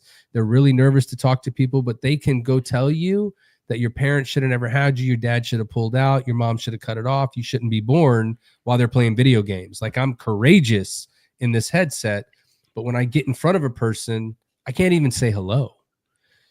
So it's there's a huge disconnect there. So some of it is people just jump onto this thing that they saw, and they just watch that over and over and over again. That's what they repeat, because they don't know any different. They don't know how to look that up and have an opinion and really give you an educated thought. There's more people I found than not that if you go, well, tell me why, they just start yelling like, you don't understand. Like, I get it. I just want to know why. Why do you feel that way? They really can't explain it. It's crazy. So it started with our generation. Like, we were the petri dish for this. Right now we have what we as the young boys dreamed about having. You guys remember back when they first made that little transition from Atari to Nintendo, and then Nintendo bred like Sega and the Sega Genesis. Next thing you know, you have all these different game consoles and you're playing. And we watched movies like Terminator and we're like, oh man, we can't wait until there's virtual reality. When we have virtual reality, the world is going to be so great. It's going to be so cool, right? The advent of the internet has created a virtual reality, which most of the people that consume it would rather live on that virtual reality through that lens, cyberly, than to actually walk out and be seen around. I've talked to kids that say they have social anxiety and can't go to malls. They can't go to the bowling alley. They can't go to the skate parks that have been built in the community. Like, these things that we didn't have. We had fucking ramps and was falling and breaking our tailbone trying to do all these off the curb. These kids have bona fide skate parks and everything that we wish we could have. But what sparked our imagination was we wanted to have that virtual reality lens. We wanted to be able to put on the little goggles, and next thing you know, you're in a totally different world. The cyber world is what they're consumed with, and it's safer because I can tell you I can say the worst things to you over this, and there's really nothing you could do about it except for decide whether you're going to get pissed off or not, or whether you're going to take the high road and just block me or kick me off, right? That's what I'm saying. World. Yeah, that's the world that they feel most comfortable in, because there's no accountability in that world. So it's not as if kids aren't taught to be social anymore. Kids are not placed in a context where they have to have responsibility for their actions anymore. When we went outside and played, there was social Darwinism that happened. The kid that was fat got picked on, right?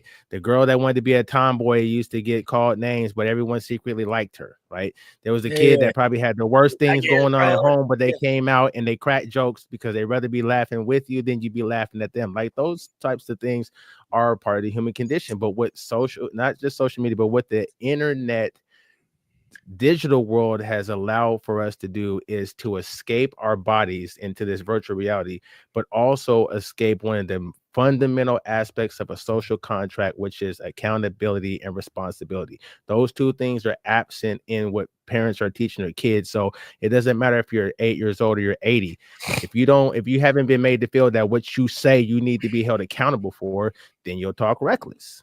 Spot on. And for us sure. parents that try to make sure we still infuse that into our children's psyche, they look at their peers and they're like, yeah, I'm part of this generation, but I even don't quite get them, because I see this girl and she smiles at me, but then she says nothing to me all day. But then as soon as we get out of school, like, she hits me up on IG and sends me an emoji. It's like, yeah, because she hasn't been socialized to actually be a human being. Like You're I don't gonna know what have the to word go talk is. to her. Sorry. Yeah, it's just the way it is. So I mean, you just take that and you expand that out to what you guys have been talking about. We're living and talking about and critiquing stuff that we're seeing on TV. Yep. And unless you live in one of those places where that shit is going on, like, I can get in the car right now and drive down to LA and look and see from my own two eyes whether or not it's as bad as they portray it, or whether it's a little bit better and there's a narrative being spun. But for people outside of, like you said, those big hubs that don't have real access to those places that they're throwing on TV saying this is hell on earth, whether it's happening or not, they have to trust what they see. And we all know the eyes lie, and they know that. That's why they attack the eyes. That's why the algorithm is all about what we see. It's not about what we feel or what we hear or what we say. It's about what we see. Oh, this person clicked on this, so let's give them another opportunity to see the same thing. They're playing on the least reliable sense that we have. Out of our 6 senses, the eyes are the least right. Well, I need Instagram, YouTube, Spotify, Apple, all those to start making people's eyes get retarded on the Triple Threat Vet podcast, please. Just keep showing that to people. Put that in their algorithm. I agree. Hey, so I do want to hit something with Mo real quick. So I'll say to the earlier, I don't know exactly from when you came on. I wanted to say something, and then I'm looking for the question. But I'll say, in my 50 years of life, we've had a lot of the same issues. There's wars going on all around the world. Planes used to get hijacked all the time. We dealt with that. So we're always in a kind of a reactive, or at least the mainstream media wants you to be in a reactive mode to things going around. But I really appreciate what you talk about being proactive. And I would love to come on and talk with you about how we could be proactive, because I haven't thought that out. Once you started making that point, all we talk about is fix this problem. Put that finger in that dam. Let's fix that. Oh, no, race relations bad over here. Let's go fix that. Oh, infrastructure is not working over here. Let's go fix that. But I would love to sit down and wax poetic about what you could do to, make it work for everyone. I would love to try to be on a I would be honored to have you there, and I want to sit with you and go through it.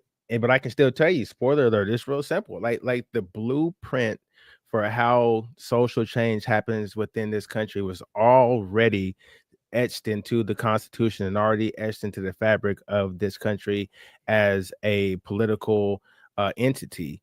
And so the more that we either divert from that, or the more that we are, or the less that we are exposed to that, the more apt we are to keep running our head into the same brick wall, right? There's been so many social movements that have been successful through the course of history of this country. And this country is a couple hundred years old. I keep hearing people saying, oh, we're still a young fledgling country. No, by the time you get to about 250 years old, you're not a young country anymore, right?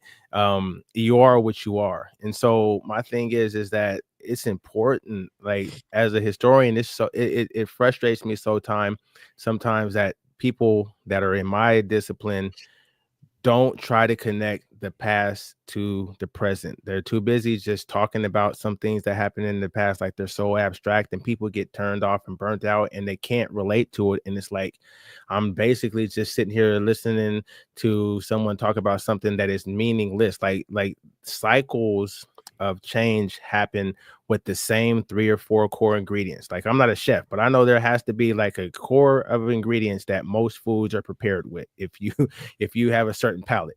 And so the process of political change is exactly the same. Like there's ways in which you can get things on the books, or ways you can get things taken off of the books, and it doesn't begin or end with organized violence or organized chaos, right? So again, just referencing back to what I said, as far as the difference between civil disobedience and civil unrest, there are ways in which people can come together and have their grievances addressed politically in a way that can start that mechanism for change. The first part is the protest, yes, but that can't be the only thing. And I think you heard that in my little conversation, my little monologue, right? Yes, it's necessary for the power structure to see, okay, some people are pissed off, okay, bam, we got their attention. But now after we have their attention, now there has to be something organized to come to the table, because you can't really get a good solid compromise with chaos. Like if us four sat down at the table when we're erratic and fidgety and twitching, and Al was tapping his hand on the table, and Ty was banging his head on the table, right? And Matt, you're there, you trying to keep everybody calm, and then I'm talking to you, and every once in a while I'll just stand up and sit down. We're not going to get anything solved really at that table. What we are is we're going to form like our own Fantastic Four rejects, and we're going to come together and we're going to be great together, but we're not going to solve the problem. So my point is that so my thing is if we want to solve a problem, we have to do it in a methodical way. And you start with the outrage, then it turns into some collective activism where people can sit and represent the larger group, so that everyone else can get out the streets and the real work gets done at a table where you start talking about the interests of those that you want to plug back into society and not tear shit up. And all that haggling goes on there, but it takes leadership of some form. And for my people that I talk to that are really, really in support of what's going on, I say, well, I'm looking daily trying to find organizations that specialize in representing people in this situation, because there has to be a collective voice that says, okay, we grant it, they're here undocumented. Now that we're past that, what can we do to kind of make a good common sense way of addressing that, so that this is something that's behind us at some point? But I don't see any leaders up on the stage. I don't see any community leaders now. I don't at all endorse publicly right now the current state of Black Lives Matters.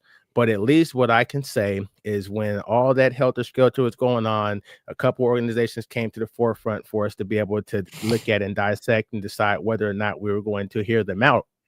I'm looking for someone to stand up and say, hey, we represent this organization. Only person I've seen from Florida, the Latinos for Trump, the co-founder of that group, got up there and wanted to take some responsibility for, it was a double-handed slap, because double-handed, what's that expression? That's a double-handed compliment. She was like, yeah, we voted for Trump. Yeah, we voted for Trump, and shame on us. We should have known better. But then she started going into some things that could possibly be done, because they're targeting the Cubans and the Haitians and the people that are right there in Florida that are impacted by this, not the Mexicans, right? So I'm looking for different organizations to come together in a sort of a coalition kind of style, so that they can get out of the streets and it doesn't die there with no real resolution that can be fought at tables and in courtrooms, because that's how things change in our country. It's at bargaining tables and it's in courtrooms. That's how the laws are changed and amended in this country. And if we're not doing that, then it's just going to be 2 years from now, we'll be talking about, oh, you remember when California was all fucked up? Like, think about it. 3 years ago, we're talking about Oregon was all fucked up. Seattle was all fucked up. Right? I mean, you kind of nailed it. Like there's a problem that exists right now, right? Mm-hmm. The border is a problem, but that's a problem. It's a piece of the pie that is the bigger problem, right? That we have an issue now. How do we fix the issue now, right? Is it mass deportation? Is it grandfathering some people in? Is it looking at criminal records saying, okay, you're not the problem. We're gonna help you work to get your citizenship and do it the right way. You have to take it in chunks, like a pizza, right? You have a slice here and a slice here. You got to look at the slices and say, okay, let's tackle this. You can't eat the whole pie at one time. You got to eat one slice at a time. So this is the slice we're going to tackle for right now. And we're going to fix this. We're going to, okay, shut the borders down. Boom. We're not letting anybody else in illegally. We've done it. Boom. So how do we fix the problem now without the civil unrest? And how do we do it without just ruining people's lives, right? Without just ripping families apart? There's got to be a way to come together and say, okay, here's the piece that we tackled today. We're going to tackle this one. But I just don't think anybody's having that conversation. I think everybody's like, this is my agenda, and here's what I'm going to do. This is the opposing agenda. Here's what we're going to do. And all of a sudden now we're right back where we were however many years ago, right? Just fighting over every single scrap. We're living a psychological thriller movie for the past 6 years. We just are. Yeah. So these things pop up and happen, and you've got the group of people that walk in to the room and they're like, oh my God, this is happening. And people are like, oh my God. And then there's that corridor of people out, and the thing is like, this could be good for us, guys. Maybe we need to jump on this. And then that goes away, and then something for the other side gets on, and like there's probably so much going on behind the scenes that you don't see that's backdoored to it. And what's the reason for it? I mean, it sucks, but at some point, you take it to that. And in the military, decision gets made and we do it, right? So we got to get to a decision, and right. But the decision has to be something that is brought together by the group, and then is agreed upon, and then work together to solve, instead of everybody wants their own shit. Like, that's not going to work. I'm a firm believer in kind of what Mo had said earlier, where he had talked about a little bit about the law is the law. There's a law. We can't pick and choose. You got to follow the law to the letter. I get it, but I'm a product of immigration. My family came over here, migrated from Cuba, and did it the right way, and got citizenship and joined the military and did it the right way. And here I am, right? So do it the right way. Like there's a right way to do shit, and there's a wrong way, right? But there's no room to burn down a fucking city or a town. Like, to Mo's point, it may just be in a small little tiny fucking sector of LA. Like, burning down that little business district and looting, that's not the way to do it. That's not the way to get your voice heard.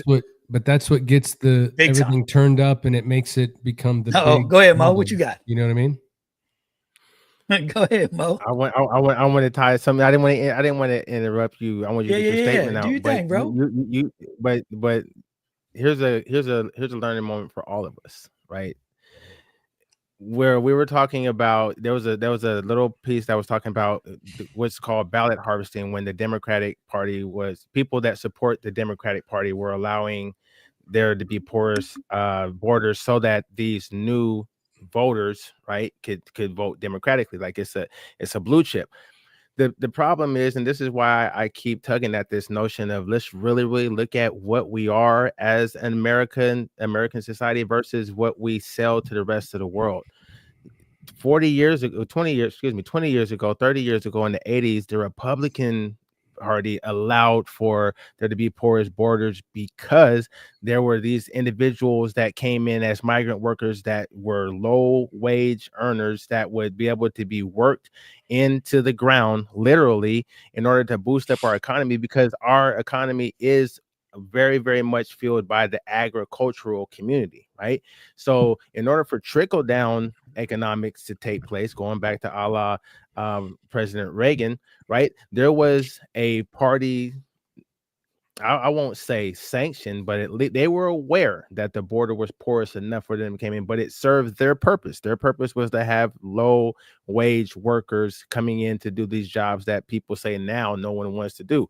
Yes, in the last 10 years, 15 years, it flipped to where Democrats are saying, hey, well, let's just capitalize on this the same way they are, right?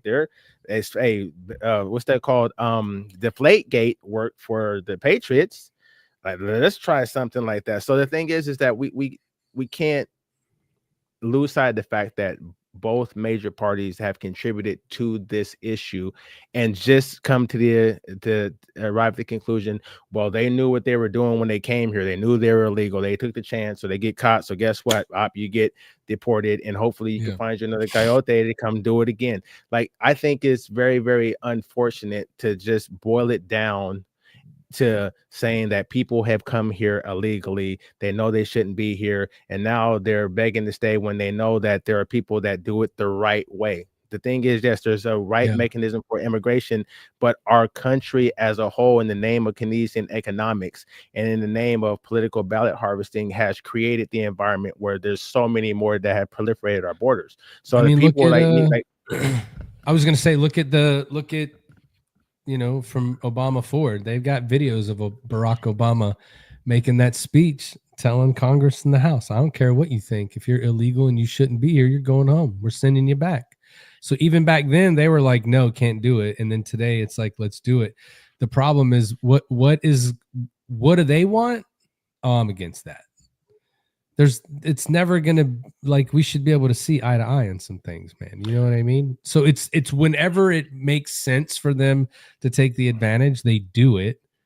And then when the other side takes advantage, that's jacked. And you're like, now in today's world, you got video of these guys saying, I'm going to deport you. And then you go to ask these same people that are still in government, well, you thought this like 6 years, like, oh, we're not talking about that. And then the one word they throw in, Trump. So I get it. They hate him, but come on, man. That's gaslight. That's gaslighting at its finest, for sure. Yeah. Bob Mayer had a comment. He was like, we're not discussing the criminals. Bob, I said it in the beginning of the show.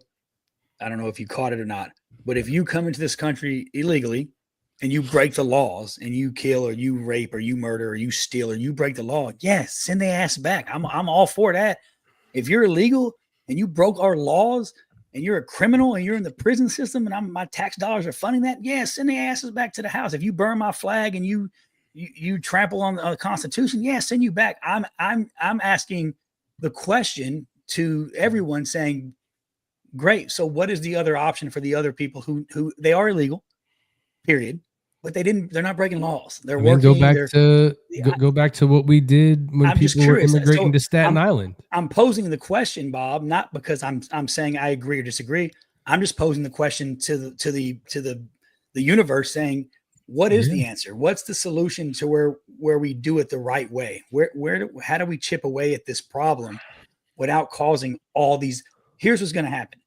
It's LA today. It'll be whatever city tomorrow and whatever city after that. If we don't come up with a solution to a problem, there's a bigger picture than just let's. Yeah, but again, it's not something that happened right 4 months ago. It's been boiling. Right. But I mean, think about it. When people immigrated to this country way back when, they went into Staten Island, and what was it? What were they asked? What skill do you have? What can you bring to the country? And immigration in the very beginning of America was supposed to be what do you offer to the country to make this country better? Like, I'm a doctor, I'm a plumber, I'm an electrician. I'm not saying that's what you do, but at the same time, how many people are here that you think we should send back that may wind up being somebody that should be here, right? We just don't know, but there's so much fighting that nobody can have an intelligent conversation about it, that you can't get through it. Like, I think it's common sense. That's a good point, Matt. So let's ride your wave, because we've been talking about the things that are cut and dry. The law is black and white. That's cut and dry. All right. So we can all look at that abstractly and take emotion out and say that's what the letter of law is. But let's now look at it from just a little different lens, and let's add a little humanity to it, right? So all of us are law-abiding citizens. We're all American-born citizens, right? We're all people that could consider our pathway to success that have been done the right and the honest way, right? At the surface value. When we look at the law, right, we all tend to look at the law from a subjective standpoint. We know that there are laws against jaywalking.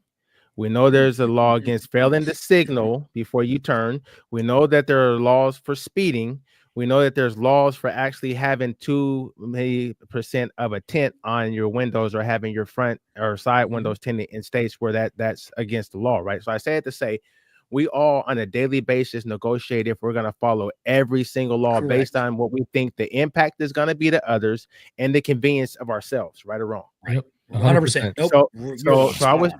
So I would say this: for someone that is fleeing a terrible situation in a corrupt country, and they have a chance to come here, and in their mind they say, I'm breaking their law, but I'm not coming here to destroy the fabric of their society. I'm coming here to try to create a better life for my family while still contributing to some effect And if they give me an opportunity, I will learn the things that I need to learn as baselines, but I also want to preserve what I bring to this country the same way that every other immigrant that has ever touched this soil has attempted to do. In their mind, they're weighing our laws in the same subjective way that we weigh their laws. Now, my question to people that talk about the criminality, let's take the criminality off the table. Anyone that's a criminal should be That's a no-brainer. That's a no-brainer. That's easy. That's easy. Right. That's easy. Right. But for I think his name is Bob or whoever it was, and I don't mean any disrespect by just pointing him out, but just to speak to his point. If we're talking about laws, we can go to this simple statement: do we, as law-abiding Americans, honor every single law or statute that we're aware of on a daily basis? If the answer is yes, then I'll pat you on a high five and be like, good for you. Like, you are a super patriot, right? You know, thank you for your service in our streets. You're a model citizen for us. But we all negotiate laws based on the convenience or the inconvenience. And so if these individuals are here and it's against the law to illegally immigrate, but they've done nothing to harm the fabric of their community or their society, then I think there's room to look at that and say, can we make some felony versus misdemeanor kinds of calls with these people? Not everyone. That's showing up at a school, showing up at a school and taking a mother of 5 or 6 out of the crowd because the law says you're here illegally is like when we get pulled over and they ask us why we didn't do this. You're like, really, dude? Like, you really pulled me over for this? We'll get indignant. I use my turn signal or my 10. We'll fight. We'll try and justify and get pissed off about us breaking the law and having a law enforcement officer correct us on that. But we don't want to do that with a moral issue. That's where I say we need to be doing 2 or more things at the same time. Yeah, I think that's where I agree with you on the 2 or more things at one time. Like go ahead, Ty. We're in class. Mo done started a fucking system. Now we're gonna have to raise our hands. When Mo gets on here, like, I hope to be like Mo. Thank you for coming on, man. But here's what I'll say: a lot of the things that we're still talking about right now are in a reactive mindset, and I really want to. And I think all of the ideas that we're doing are good, but I want to wax poetic with Mo and you guys about something that he asked me earlier. We were talking about, and I found it. Why does the rest of the world really want to get rid of us? Or, why do they think, why do they hate us, kind of thing? And that was the comment I made. So the comment I make, the reason I make that comment is more to do with we're kind of the world police. So no matter if we're actually doing a benevolent job or we think we're doing a benevolent job, the leadership changes throughout the years, from the time we became a country until today. The leaderships have changed. The ideology of those leaders have changed. So we've pissed off allies. There's a lot of countries that hate us because of that, or dislike us because of that, or don't trust us because of that. You had the Cold War. We've been at war with a lot of people. There's been 2 world wars. So that's why I say, because I think a lot of people are jealous of what we have because they don't know. A lot of people think we're gluttonous as a nation, and I can't really say that I disagree.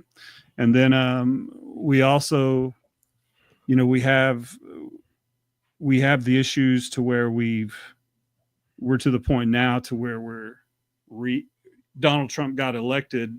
So now the people of America think that is how we need to act in order to get a regular everyday life. So the Electoral College elected Donald Trump. But just like what we talked about and kind of what made Scott Blake leave the show was, the other side, there wasn't much good stuff coming out of there either. And so that's why I think everybody dislikes or distrusts America, is because we are the world police and have been for a long time. And so that can breed a lot of contention whenever there's business dealings and money changing hands. So that's why I said the statement earlier.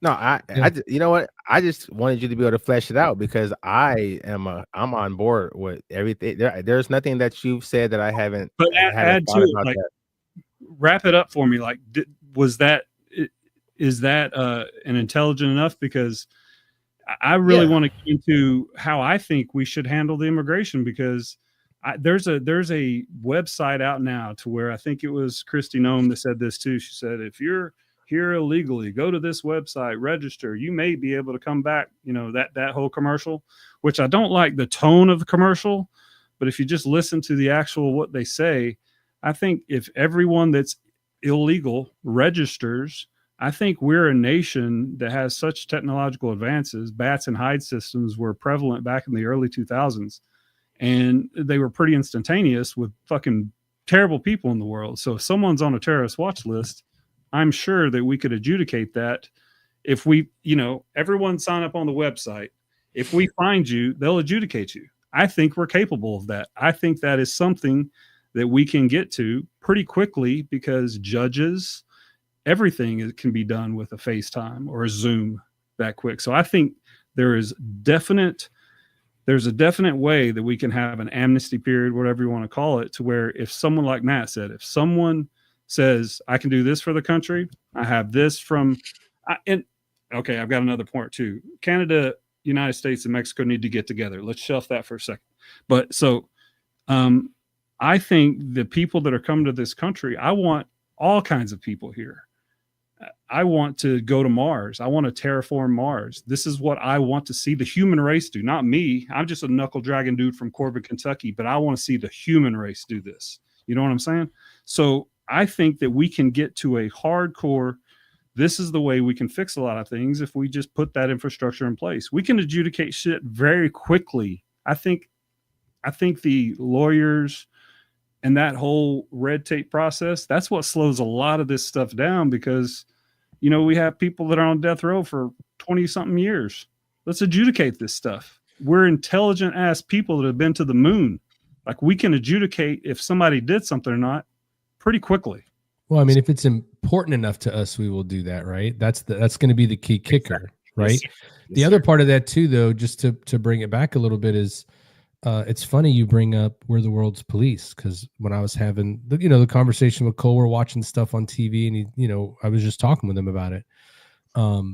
That's part of why we're in this problem, because we are the world's police, because we choose to go help you with all your shit, and we put ourselves over there and we go fix it for you, and our shit's fucked up here. So why are we going to fix everybody else's stuff before ours isn't fixed? We can go into that whole argument, but I think part of the problem there, why so many countries may or may not like us, is because we've already established or self-proclaimed ourselves the world police. And in some instances, when things happen, there's a lot of countries out there that expect us to come, because without us, they wouldn't be able to help us. And there's probably a lot out there that go, I hope they go in there, because we're going to send shit to be against it, right? I think some of the problem is what we've done to create that by doing that so much. You know what I mean? Yeah, I would agree. But my only retort would be that there has to be a world police of some sort, because otherwise there would be anarchy. And there are people that not just want to see America fail, that, there's people in China and India and every continent that we have, where a country wants to see another country fail and then take their mineral assets or their land. I'm looking at the news right now. Israel just bombed a nuclear facility in Iran. There's shit going on everywhere. Bob said it earlier that Israel attacked Iran, and it's breaking news all over the internet now that there was a preemptive. They're thinking about doing a preemptive strike. So, I mean, Iran and Israel are at war. Remember what I said? They're distraction from the shit that's really going on, dude. Right. See, now you gentlemen have entered into my wheelhouse. Hey, I done wrote a bunch of shit down. Like, oh my god, I just wrote some shit down, just like I said, organized. You and Ty are brothers from another mother. You and Ty, y'all are some note taking, scribbling. He's probably got a note. Look. Yes, see, that's the thing, because not only I got two. Okay, well, I'm just getting started. I'm just now starting to cook. I wasn't gonna put my historian lens on too tight. I had it like sideways on my head. Now it's firmly on. Because if the question is, why is it that other nations, it seems, are now really starting to become very off-put with us being the sole superpower, now that Russia has lost that distinctive self-proclaimed honor. And for us as Americans, there's two ways we can go with it. So you fellas, bear with me. I'll tiptoe into the flagrant side of it, but then I'll just focus on the stuff we can have good conversation about. Because the flagrant side, it is what it is, but it's also baked into this American pie, right? So around the world, the United States, in some instances, is looked at like that priest that touched kids. And so the reality is that no matter what we first came with the intentions to do with helping out lesser developed countries, there are some countries that we actually have screwed over. That's just the way it is. And there were collateral damage, right? And so I don't really want to get into that because that has a negative and a bad spirit to it, and that's a low vibrational frequency. So I don't want us to just sit and bash America. So I just wanted to say that's the component, just to say that what I'm going to say now. And someone that loves what you're about to say, I will acknowledge what you're saying. Absolutely. I am a hardcore lover of America, and I will acknowledge that we have absolutely screwed some people over. Continue. Yeah, and so what I want to say is on a micro level, like closer to the United States, the Monroe Doctrine and what we have done as an outgrowth of that policy and ideology has got us into because we're bigger and tougher than everybody, they just had to deal with us, meaning Canada and any country that's south of the border, right? Anyone in the Western Hemisphere has had to deal with us because they declared that they weren't going to let any more European influence into the Western Hemisphere. So guess what that left? That left America to pretty much intervene into all these various countries in the Western Hemisphere without any real challenge, right? With the exception of Cuba and communism. And now we have Venezuela, but let's say in the last 60 years, America has pretty much iced out every other country from really having major influence on the Western Hemisphere. So that comes with a set of resentments there.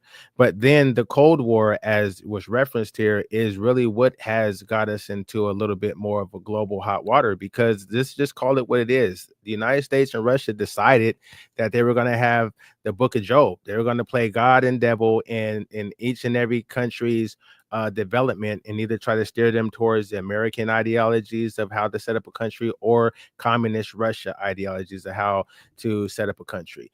And we did some things in the name of keeping Russia and that influence out of the equation, but people in said place could have arrived at this posture. We don't really want either one of you, but you're forcing us to choose one or the other. Just because we've had a recipe that works here in the United States with our Constitution and our democratic Republican form of government doesn't mean that we have to force that to peoples all over the world in the name of freedom, right? I think we kind of dug ourselves a little bit of a hole when we stopped looking at what countries were asking us to do. They were asking us to tell them how to modernize, how to industrialize, how to stabilize their economies and such, so that there could be more widespread prosperity and not a hierarchy of the rich top handful of tribes or people within those countries sucking up all the wealth and the resources. But guess what?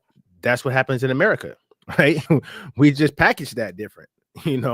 So there's a lot of countries that, now that they're 4 or 5 generations removed, 3 or 4 generations removed from the Cold War, they look at it and they're like, okay, cool. That's what our ancestors were cool with, but that's not what we're on board with. So now what we're left with is, what can we do militarily to make sure that we keep control over these hot spots? If you're going to use fear versus respect in order to keep people in line, the people are only going to be in line until they no longer fear you. If you lead in with the respect, people will ride with you a lot longer because they can see that you are in error like everyone else is, but you have the best of intentions and you come to the table and you acknowledge it. How many times have our country had to come to the table and acknowledge we screwed up in another country? And usually that's after the lid's been blown off it. Not like, hey, let's get in front of it and let's just do the moral thing and say, hey, we had the best intentions. Sorry, let's try and repair this. Usually we respond and react, like the theme of what we're talking about. So from the top down, if we're in a responsive and reactive mode of how we police the whole world, then it shouldn't be a far-fetched idea that now we're starting to see these countries that are now like seeing chinks in our armor. You know, like, okay, this is the time to actually stand up. Strength is in numbers, and it's unfortunate. Excuse me, it's unfortunate, but you know, we do have to take care of what's happening in our house so that we can gain the respect of the other countries around the world, or else we have to just be prepared to out military them. And I think in the last like 25 years, and matter of fact, I know, because what is happening in the big beautiful bill, how much of the funds are being allocated to the military industrial complex? Please tell me, fellas, why we need 60+% of our national budget going to the business of killing. Like, we all served our country. Some of us are in combat. I didn't have to go and shoot my gun in at someone else and all that. But the reality is that when you join the service, your job is to break some shit, kill some shit, destroy some shit, and then let them figure it out later. So why are so much of our dollars going into that? I would hypothesize and say it's because we're just finally settling into now we just have to be the big stick around the world. They don't respect us anymore. They fear us, and some countries no longer fear us. So now we're seeing that pushback. Very true.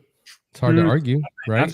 I think there's always been people that have tested. So I think, yeah, absolutely what you're saying. And then even more so, like now it's getting to the point to where technology is, China has better AI technology than us. They have, weather modification. Is that going to be weaponized? There's all new things to consider all the time. So I know that there's atrocities happen all over the world, but yeah, you're absolutely right. You got to fix your house. You can be the world police. Who here grew up on Transformers? Right, we all grew up watching Transformers. Bam. You remember Soundwave? Soundwave was the Decepticon that had a little tape deck that had Rumble and all the rest of the little tapes come out, right? I saw, and it was on one of the most benign sites, but China, they have dogs that have been armed with machine gun technology. Bro, think about, we're talking about what happened with the Master Chiefs and the Senior Chiefs and how our military looks now. With I'm talking about the physical people. If we got to go back into the South Pacific and do what we did World War II style, she looked like a Decepticon. And individuals that look like her have to go out and they have dogs that have machine guns, built in to them. Like, I just look at it like, man, some of the things that, that technology has created, I just worry. I know we have a bunch of shit that we're not talking about and we shouldn't talk about it because I don't think we should tip our hand. I cringe every time someone comes and they talk strategy in the middle of the strategy. I'm like, no, sometimes tell the American people, look, stand by. We'll get back to you after we execute Operation Kick Some Ass. But right now, we don't have to justify it. But I do look at the technology and what's going on, and I'm like, man, I hope we have some shit like this because I wouldn't want to go out with a machine gun or with an MO with a 20 what is it, the 20 what's the little grenade launcher at about 203 at the bottom? 203, yeah. Hey, hop out the Humvee and to see a bunch of robot dogs running up at you with machine guns, bro. Hey, I'm pausing the game. Like, no, I'll come back to Call of Duty later. I'm going back to the real world. I'm not yeah. And I'm saying that I would just take that Master Chief and cut the top of a bulldozer off and cut the windows out and put it on top of her and let her run into combat. Cause she gonna take out a bunch, bro. She good. You put her in a big old bulldozer suit. Yeah, bro. She got it. Bro, you are so flagrant, man. You are so flagrant, bro. I will I'll tell you though. Her belt, her waistline is flagrant. That's what's flagrant. I see why you have this guy as part of the trio, man. Yeah, I tell you. There's really no there's no way to find a way forward unless people can do what we did here today. I mean, that's the basic ideology of it, right? At some point you have to be able to listen, to understand, right? There's active listening, and there's just like, I'm going to appease you. You have to really listen to understand someone's point of view, but then you also have to be willing to question and ask someone to explain and still be willing to listen, right? And until we can do that, it's going to be impossible, man. There's so many, I've talked about this before. Newsflash to everybody. Iran just got bombed by Israel. That shit happened 40 years ago. You just didn't know it because it didn't come out in the fucking Wall Street Journal until a week later. And we were like, oh, damn, they bombed them? That sucks. Well, now you've instantly got it. And so, yes, things look horrible, but let's just be honest here. If you think it looks horrible now, let's keep going down the same path we're going. We got to come together in something. I think that's the moral of the story. Like, at some point, if we're the best country in the fucking world, we got to start living like that. We just have to, and people that are here, stop saying you hate America, number one, because if you do, honestly, you can leave. It's all good. We're ready. They take flights, buses, and cars out of this country every fucking day. You can get on one of them. If you hate it that bad, you don't have to be here. But if you are here and you want to be here, then act like it. You know what I mean? Be productive. And that means talk to somebody, have a conversation, tell somebody your point of view, but be willing to listen to their point of view. Like do the shit that is American, right? Show others fucking grace. Just show somebody some grace and give them the benefit of the doubt. I'm a combative person. That's just my personality. But even I've learned in my older years to sometimes shut the fuck up and just listen and hear what somebody has to say and just digest it for a moment before I react. Right? Everything doesn't require a fucking reaction. Sometimes it requires you to say, I appreciate your opinion, right? And I can see it from your side. Like, and you don't have to make it a fucking battle all the fucking time. Yeah. It's hard, but you don't have to battle all the time. You can literally have and talk to another human being and treat him like a fucking human being. It's simple. It's real 100%. Fucking simple. Well, we got to find some way to package this up in a way that can go on the TikTok, because people are informed mostly about their social cues and behavior off of TikTok. We got to come up with something snazzy that can compete with all the bullshit that they put on TikTok, right? And then people would be like, whoa, well, it was on TikTok, so we might as well start doing it. You know what I'm saying? Because lots of people would rather be informed by something else than to have to make a decision for themselves. Like, we all have ladies, right? I'm assuming. I don't want to falsely assume. We all have women in our lives to some degree or another. And we all have learned as we get older and as elder statesmen, you have to at least I ask, is this a time where you want me to just listen? Bro, or is this the 100%. time where you want us to have a dialogue? So with me and my lady, I'm like, hey, is this a monologue or a dialogue? I need to know that as we start this, so I know what posture to take. If we are to have fix a dialogue, the problem, or do you want me to listen to the problem? Because I can do either one. You tell me what you want me to do. I prefer to fix it, but I'll listen if you want me to. Right. I can be a hammer.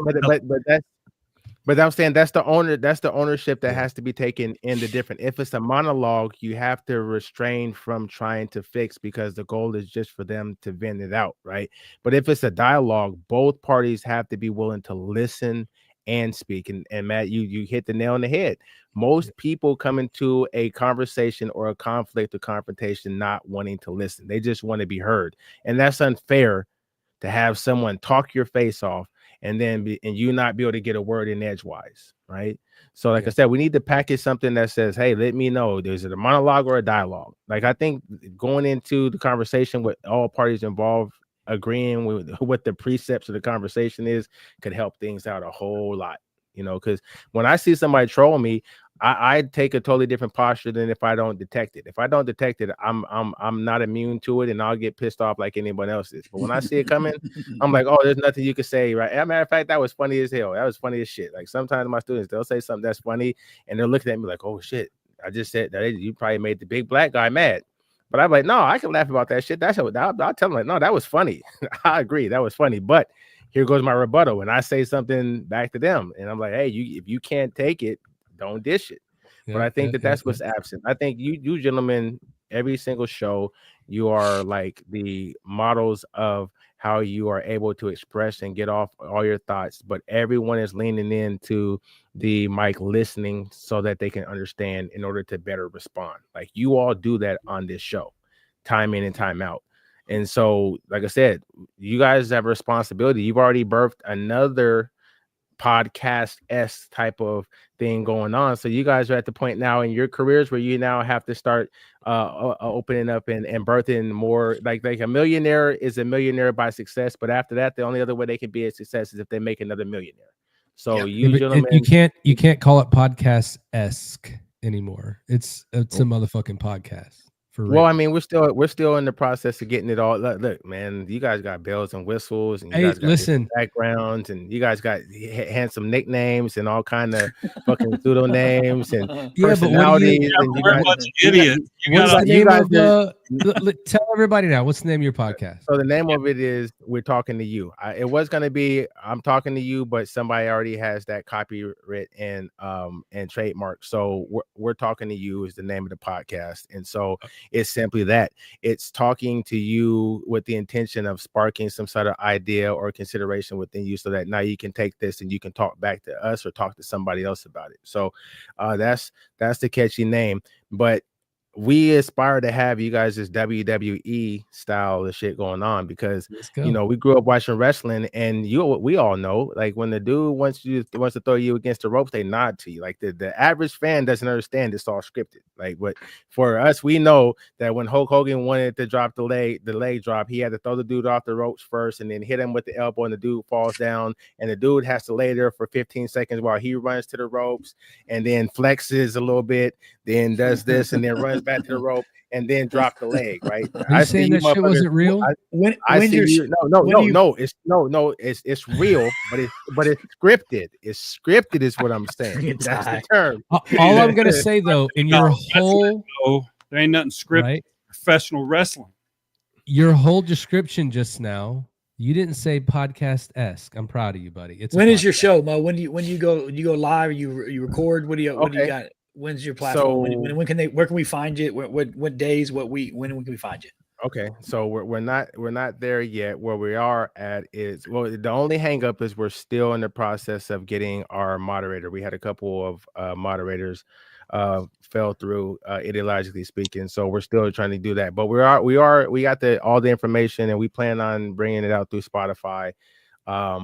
And of course through a YouTube channel and utilizing all of the major platforms. We have an individual that's real tech savvy that can do all that. So the only hang up is we want to make sure when we roll this thing out that it's scripted enough to where it's respectable, but then we still have the space to do like you guys do, which is to just feed off of each other and do all that good stuff. So the reason why I said podcast-esque is until we actually hit play and we get out there and we put ourselves out there for the scrutiny of any and everybody watching, it's still just playing around. Like you guys are doing some real shit right now. We still playing around with it a little bit. Well, we got your back, bro. If you need help or you need some ideas or you need tech support, we got a guy. We know a guy. Yeah, we got you. Man, you might listen. You cats is gonna be you guys. We're gonna put you guys in the hot seat. We're gonna bring you guys in as the conglomerate. We're gonna be like, hey, we're gonna be like, we're gonna be doing some because the whole goal is to get to some podcast wars somewhere down the line. Like we gotta flesh this thing out. We gotta flesh this things out to where we have paid per view. It's like, you know what I'm saying? Yeah. Triple threat. Versus, hey, you got the belt now, but we coming for the belt. Ty, there you go. For the belt. Hey, listen, Ric Flair was Ric Flair, but he was a 18-time world champion. So 16. Listen, it's part 16. Part of the fabric of wrestling is that you got to lose the belt in order to get the belt back. So I'm just saying.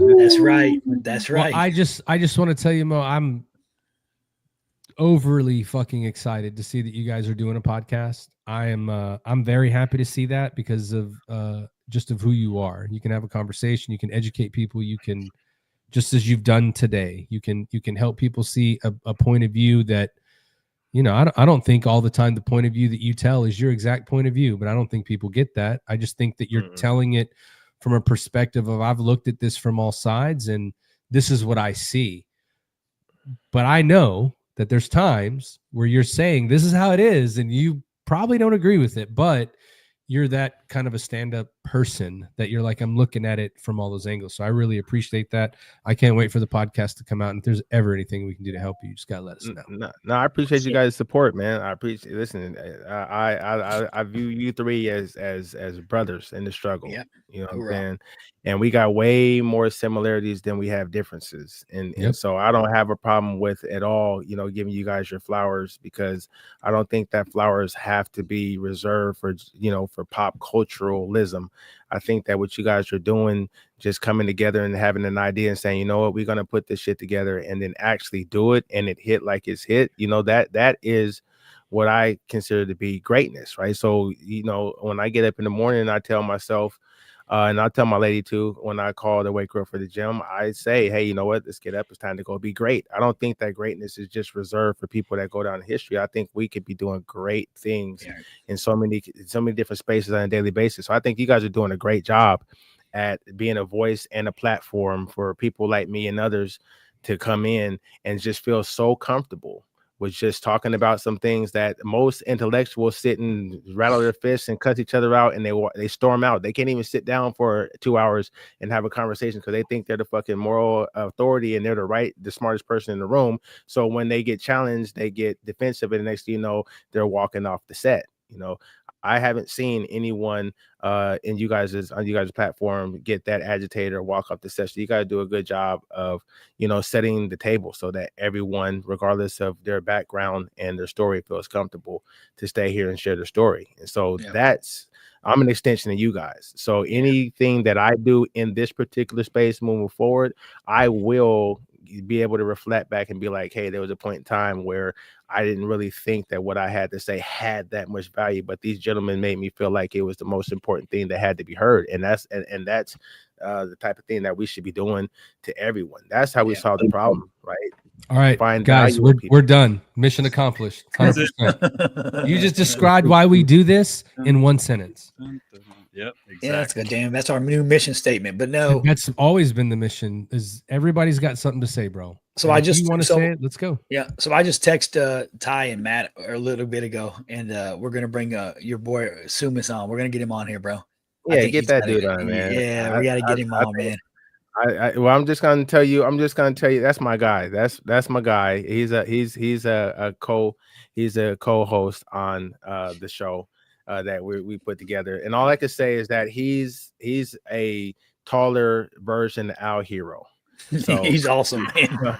So make room for two belligerents because because they have that stitch. Like if they take off their shirt, they have it like right there on their left shoulder. Like they in NMCB3, they both stood in line and they stood in line and got that stitched under. Like belligerents are us. It's on their left shoulder and shit. So no, he's decorated, man. He's been through a lot, seen a lot, has a lot to contribute, and that's like I said, my co-host, and he and I have a healthy discourse. We've had a healthy discourse for 20 years, and so it's good that we compare and contrast. But he cares about the same things we care about. He cares about bringing things to the table, being able to dissect them, but more importantly, being able to be willing to sit in to the end of the conversation and walk away as gentlemen. And understand that even if we didn't have a good go around, I still respect you as a human. You're a human. I'm a human. And so you got to have a ball with him, and I'm going to make sure that I tune into that so I control him. Yeah, real quick. Yeah, for sure. Real quick, before we get off, said that you're looking for a moderator, said that a couple haven't panned out. So if you would like, who are you looking for? What does this moderator need to be able to do for your show? What type of person are you looking for? Because I mean, shit, if we can help you find somebody, that's what we're all about too. So if you're okay with it, or if you want to tell people what kind of person you're looking for that can help with this project that you're doing, feel free to do so.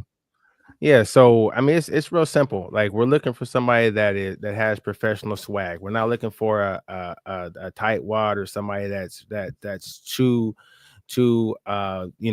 business minded in the thing. We want them to be able to call balls and strikes, to be able to set us up with topics, and to be able to get two long-winded gentlemen back to the original question and answer portion, and then hold us accountable to what we are depositing on that show. That's one thing. But more than anything, we want somebody that actually wants to do something outside of their comfort level and is enthusiastic about just being part of something that is greater than themselves, and recognizes that the way that we attack these social ills is that we continue to have multiple conversations. The more the moderator can take a good sense of where we're going and be able to freestyle and be the connector. They need to be the Jason Kidd type of person, or the LeBron James, for those that are LeBron James, meaning the person that can get everybody else in position and utilize our strengths. We've been coming across individuals that have a lot of those things, but the passion and the desire to really just take this thing and give it our all is what's missing. We've talked to some people that got some, some pretty good credentials and all that, but if I don't want us to turn on the cameras and the mics and someone to not be 1000% invested in giving the consumers the best product we can give. So that's one of the main things, is to be able to be the umpire that calls balls and strikes, but to throw his hat off and his mask off and be like, you're out of here, and look at Ty. Ty's like, damn right. So, when we find that magical, we find that synergy, we're just going to roll with it. But we agreed that we weren't going to just force it. We weren't going to just throw anyone up there, because we had a thought about having guest moderators and just try it out, because we're going to do 6 shows just to kind of see and sit back and look at what we've learned from show 1 to 6, and a little bit of constructive feedback from people that watched them, because you all know you guys built this thing out slowly but surely, and what you guys have now is your product. We committed to 100 though. Thank God we made it. Thank God we made it. Woo, that's too much of it. That's too much of a commitment right there, man. Bro, that's 100. That's 100 live. That's 100 live shows. That's 100 live shows. That's tough. Mo, listen. Let me just say this. Yeah. Let me just say this for you, though. The message that you guys are going to bring out, there's nothing more worth committing to that much for, to get that kind of information out there and that kind of discussion points to get people talking. The things that you guys are going to deliver to people is what's needed. 6 shows, you can do that, but you're going to get 2 in and go, there's no way we're not going to keep doing this. Because honestly, any advice that I could give you is comments from other people don't matter. If you're putting out what you feel is the most important thing and you feel you guys are having a good conversation, then that's what's important. Anytime Amen. you go in to like the comments and read that, and that's what drives what you're doing, it takes you away from the mission that you have. I don't even read comments. You know what's funny, I man? asked somebody to read your comments too. Hey, we need to do the next veteran softball tournament. We need to bring Mo out and put him on the field with us. We need to bring Mo out to the next veteran softball tournament and have him out there. They got a soccer game going on. You want to go play soccer? No. You guys must not know about Mose Canseco. You guys must not know about the 40-40 club. You must not know about the 40-40 club out there. Yeah, man.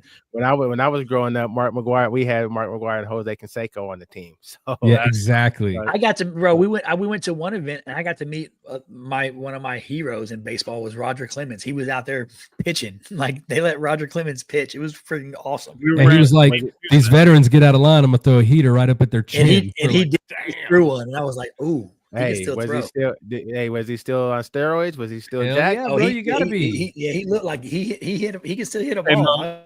I'm about 6'1", 325 pounds. When he stood next to me, I felt small.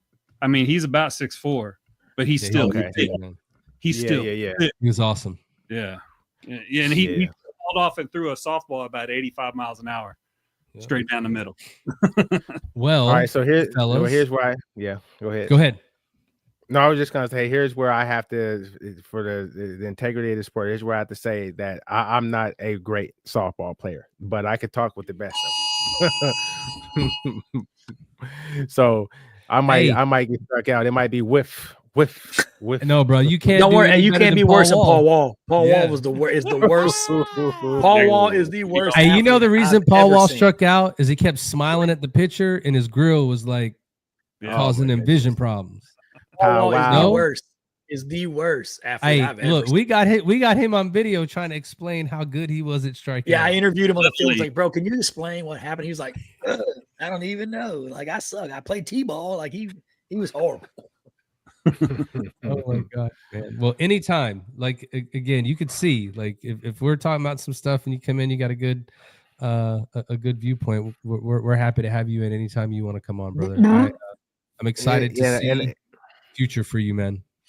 Yeah, I appreciate you guys. I just wanted to show some support. I realized I wanted to be able to show some support to you guys and not be like a segment where because I didn't think I was coming on, but I just wanted to. I had we throw you under the bus quick around here. Yeah. I had some time and I was like, I just wanted to support the guys without it being like because I'm getting on, trying to get on because, like I said, I value what you guys bring to the table. So you guys are seeing me in the comments, and we're gonna always send you a link. Most of the time. Okay. I'll just stay in I'll stay in the bullpen then. You know what I'm saying? I'm gonna be in the bullpen throwing around every time you guys get started. Yep, do Berto's Berto the Five same way. Right? He's our show mental health counselor pretty much. Berto's Bro, he's Berto the VA Buddha, dog. He's like with Berto in the show. Quick, Berto, come on, jump on. If Berto is the platoon sergeant of the triple threat vet platoon, then you are definitely the first squad leader, brother. So, all right, there you go. Listen, hey, I'll take the promotion, man. You know what I'm saying? Yes, sir, sir. We're all enlisted guys who work for a living, so I mean, there's that. Yeah, you know? No sirs here, except for Hero. He likes to be called sir all the time. I fitted my khakis when I was on active duty. I just want to throw that out there. I mean, you can look at that. Look at that. Hey, look, she fits in them too, bro. Barely. She got in them. Jello in a tube sock. That's Jello in a tube sock. That made senior chief or master chief in nukes. Hey, congratulations to all 5 of you. But those 3 in the middle, sorry we didn't say anything about y'all. Y'all look great, standing tall, looking good, just like I always knew you would. Good job with the nukes. Great. And then hey, I hope you make tape next time, lady. Sorry, bro, they ain't tape big enough, bro. You just dropped the retirement papers. I was a CFL, bro. I don't think I could put 2 tapes together. I'm just throwing it out there. I'm just saying. Crazy, yeah, I think it's cool. My brother-in-law was a nuke guy in the submarine, so when they can be a nuke guy and you know, whatever. Yeah, I thought they relaxed the standards. I thought in the nuke room they got relaxed standards. That's more than relaxing, dude. No, I'm saying just in general, because hey, listen, I still live close enough to be in 2 or 3 corners. I'm right there at the CBC base, and when I used to walk on base, they didn't look like how we look when we was 19, 20, 22. They look a little respectfully. They just look a little bit different, and they look a little bit more well fed. We taping with boomerangs and tape measures, just zinging around them. Come on back around here. Let me see what you got. Like, it's crazy nowadays. But see, here's the thing, though. Damn. We might be joking about that shit, and it might be really funny. But if you really want to think about it, if we got into some shit right now, those are the people running, right? Mo, you brought it up. They're the ones running, and they got to fucking fight the fight. And so if they can't do that, you put us all in the hurt locker, right? Like you're defending the country at this point, right? Like, I mean, I'm just saying, I know when the bullets are flying, bro, I know who I'm standing behind. That's all the last thing I'm gonna say. That's the last thing I'm gonna say. I'm just saying respectfully, if they're in supply passing out boots and backpacks, they could look like that. You know what I'm saying? Because hey, listen, they can at least pick up the gear and put it up on the table. You know what I'm saying? Submarines got submarines sitting like this, floating through the ocean. They can't, like, damn, girl, what you got going on? Wrong with you, Al? Something seriously happened to you, man. Something. Well, on that note, I appreciate you coming on, bro. It's been good. Hey. I don't have anything else for everybody, but you guys can drop it down for the end for sure. All right, Mo, we'll catch you later, brother. All right, you ready to get out of here? Yes, sir. I think so. Go ahead. What you got? Well, always, we take a lot of shit and have a good time, but at the end of the day, make sure you get your paddle. I don't care who it is, send a text message, make a phone call, but check on somebody, make sure they're doing okay. Check on your battles, make sure your brothers and sisters are doing okay. Just tell somebody you love them and check on them and make sure you know that you're thinking about them, because we don't want to lose another service member this week. So let's make sure we check on our people. I love you guys. That's all I got. All right. What you got, Matt? So, first off, I was going to say it in the beginning, but we went right into everything. You know, Becky's been by Sierra this week. I miss you. Can't wait to see you tomorrow. But congrats to Cole. My man Cole starting his first day in his internship for summer tomorrow. So he'll be designing a building or a house near you very soon, hopefully. Good luck to you on your first day, and we're all proud of you, brother. All right, next week we have a friend of mine from high school, a guy named Levi Harrell, U.S. Army veteran, poet, motivational speaker. We'll wax poetic with him. And then after that, we're going to have a great show. This is Master Chief, retired James Sandlin, Navy guy. He was a Navy man, father figure, and Red super fan. So this man, I didn't live at his house, but he most of the basketball team lived at this man's house. So I can't wait to hear his story. I really needed this tonight. I love the fact that we talked about some real world stuff. You know, I love the fact that we can get, you know, a little bit of funniness out, a little bit of rant at the beginning of the show, have some funny little talks, and then bring Mo on and then just wax poetic about some great stuff and have some great discourse civilly.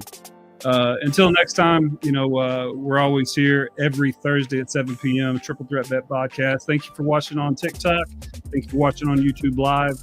Please be sure to like, subscribe, forward it to your friends. Every Thursday, we'll be here talking about some stuff. If you got something you want to say, tell us your story, man. We want to hear it. We want to tell your story. Catch the Jovan Mosby podcast is J Whole Vibe on his Instagram. Check him out. That should be coming out soon when they get it good and ready. It's going to be called We're Talking to You by Jovan Mosby. It's going to be released on Spotify, wherever you get your podcast. We'll catch you next time. If you or someone you know is in crisis, contact the Veterans Crisis Line at 1-800-273-8255. Then press 1.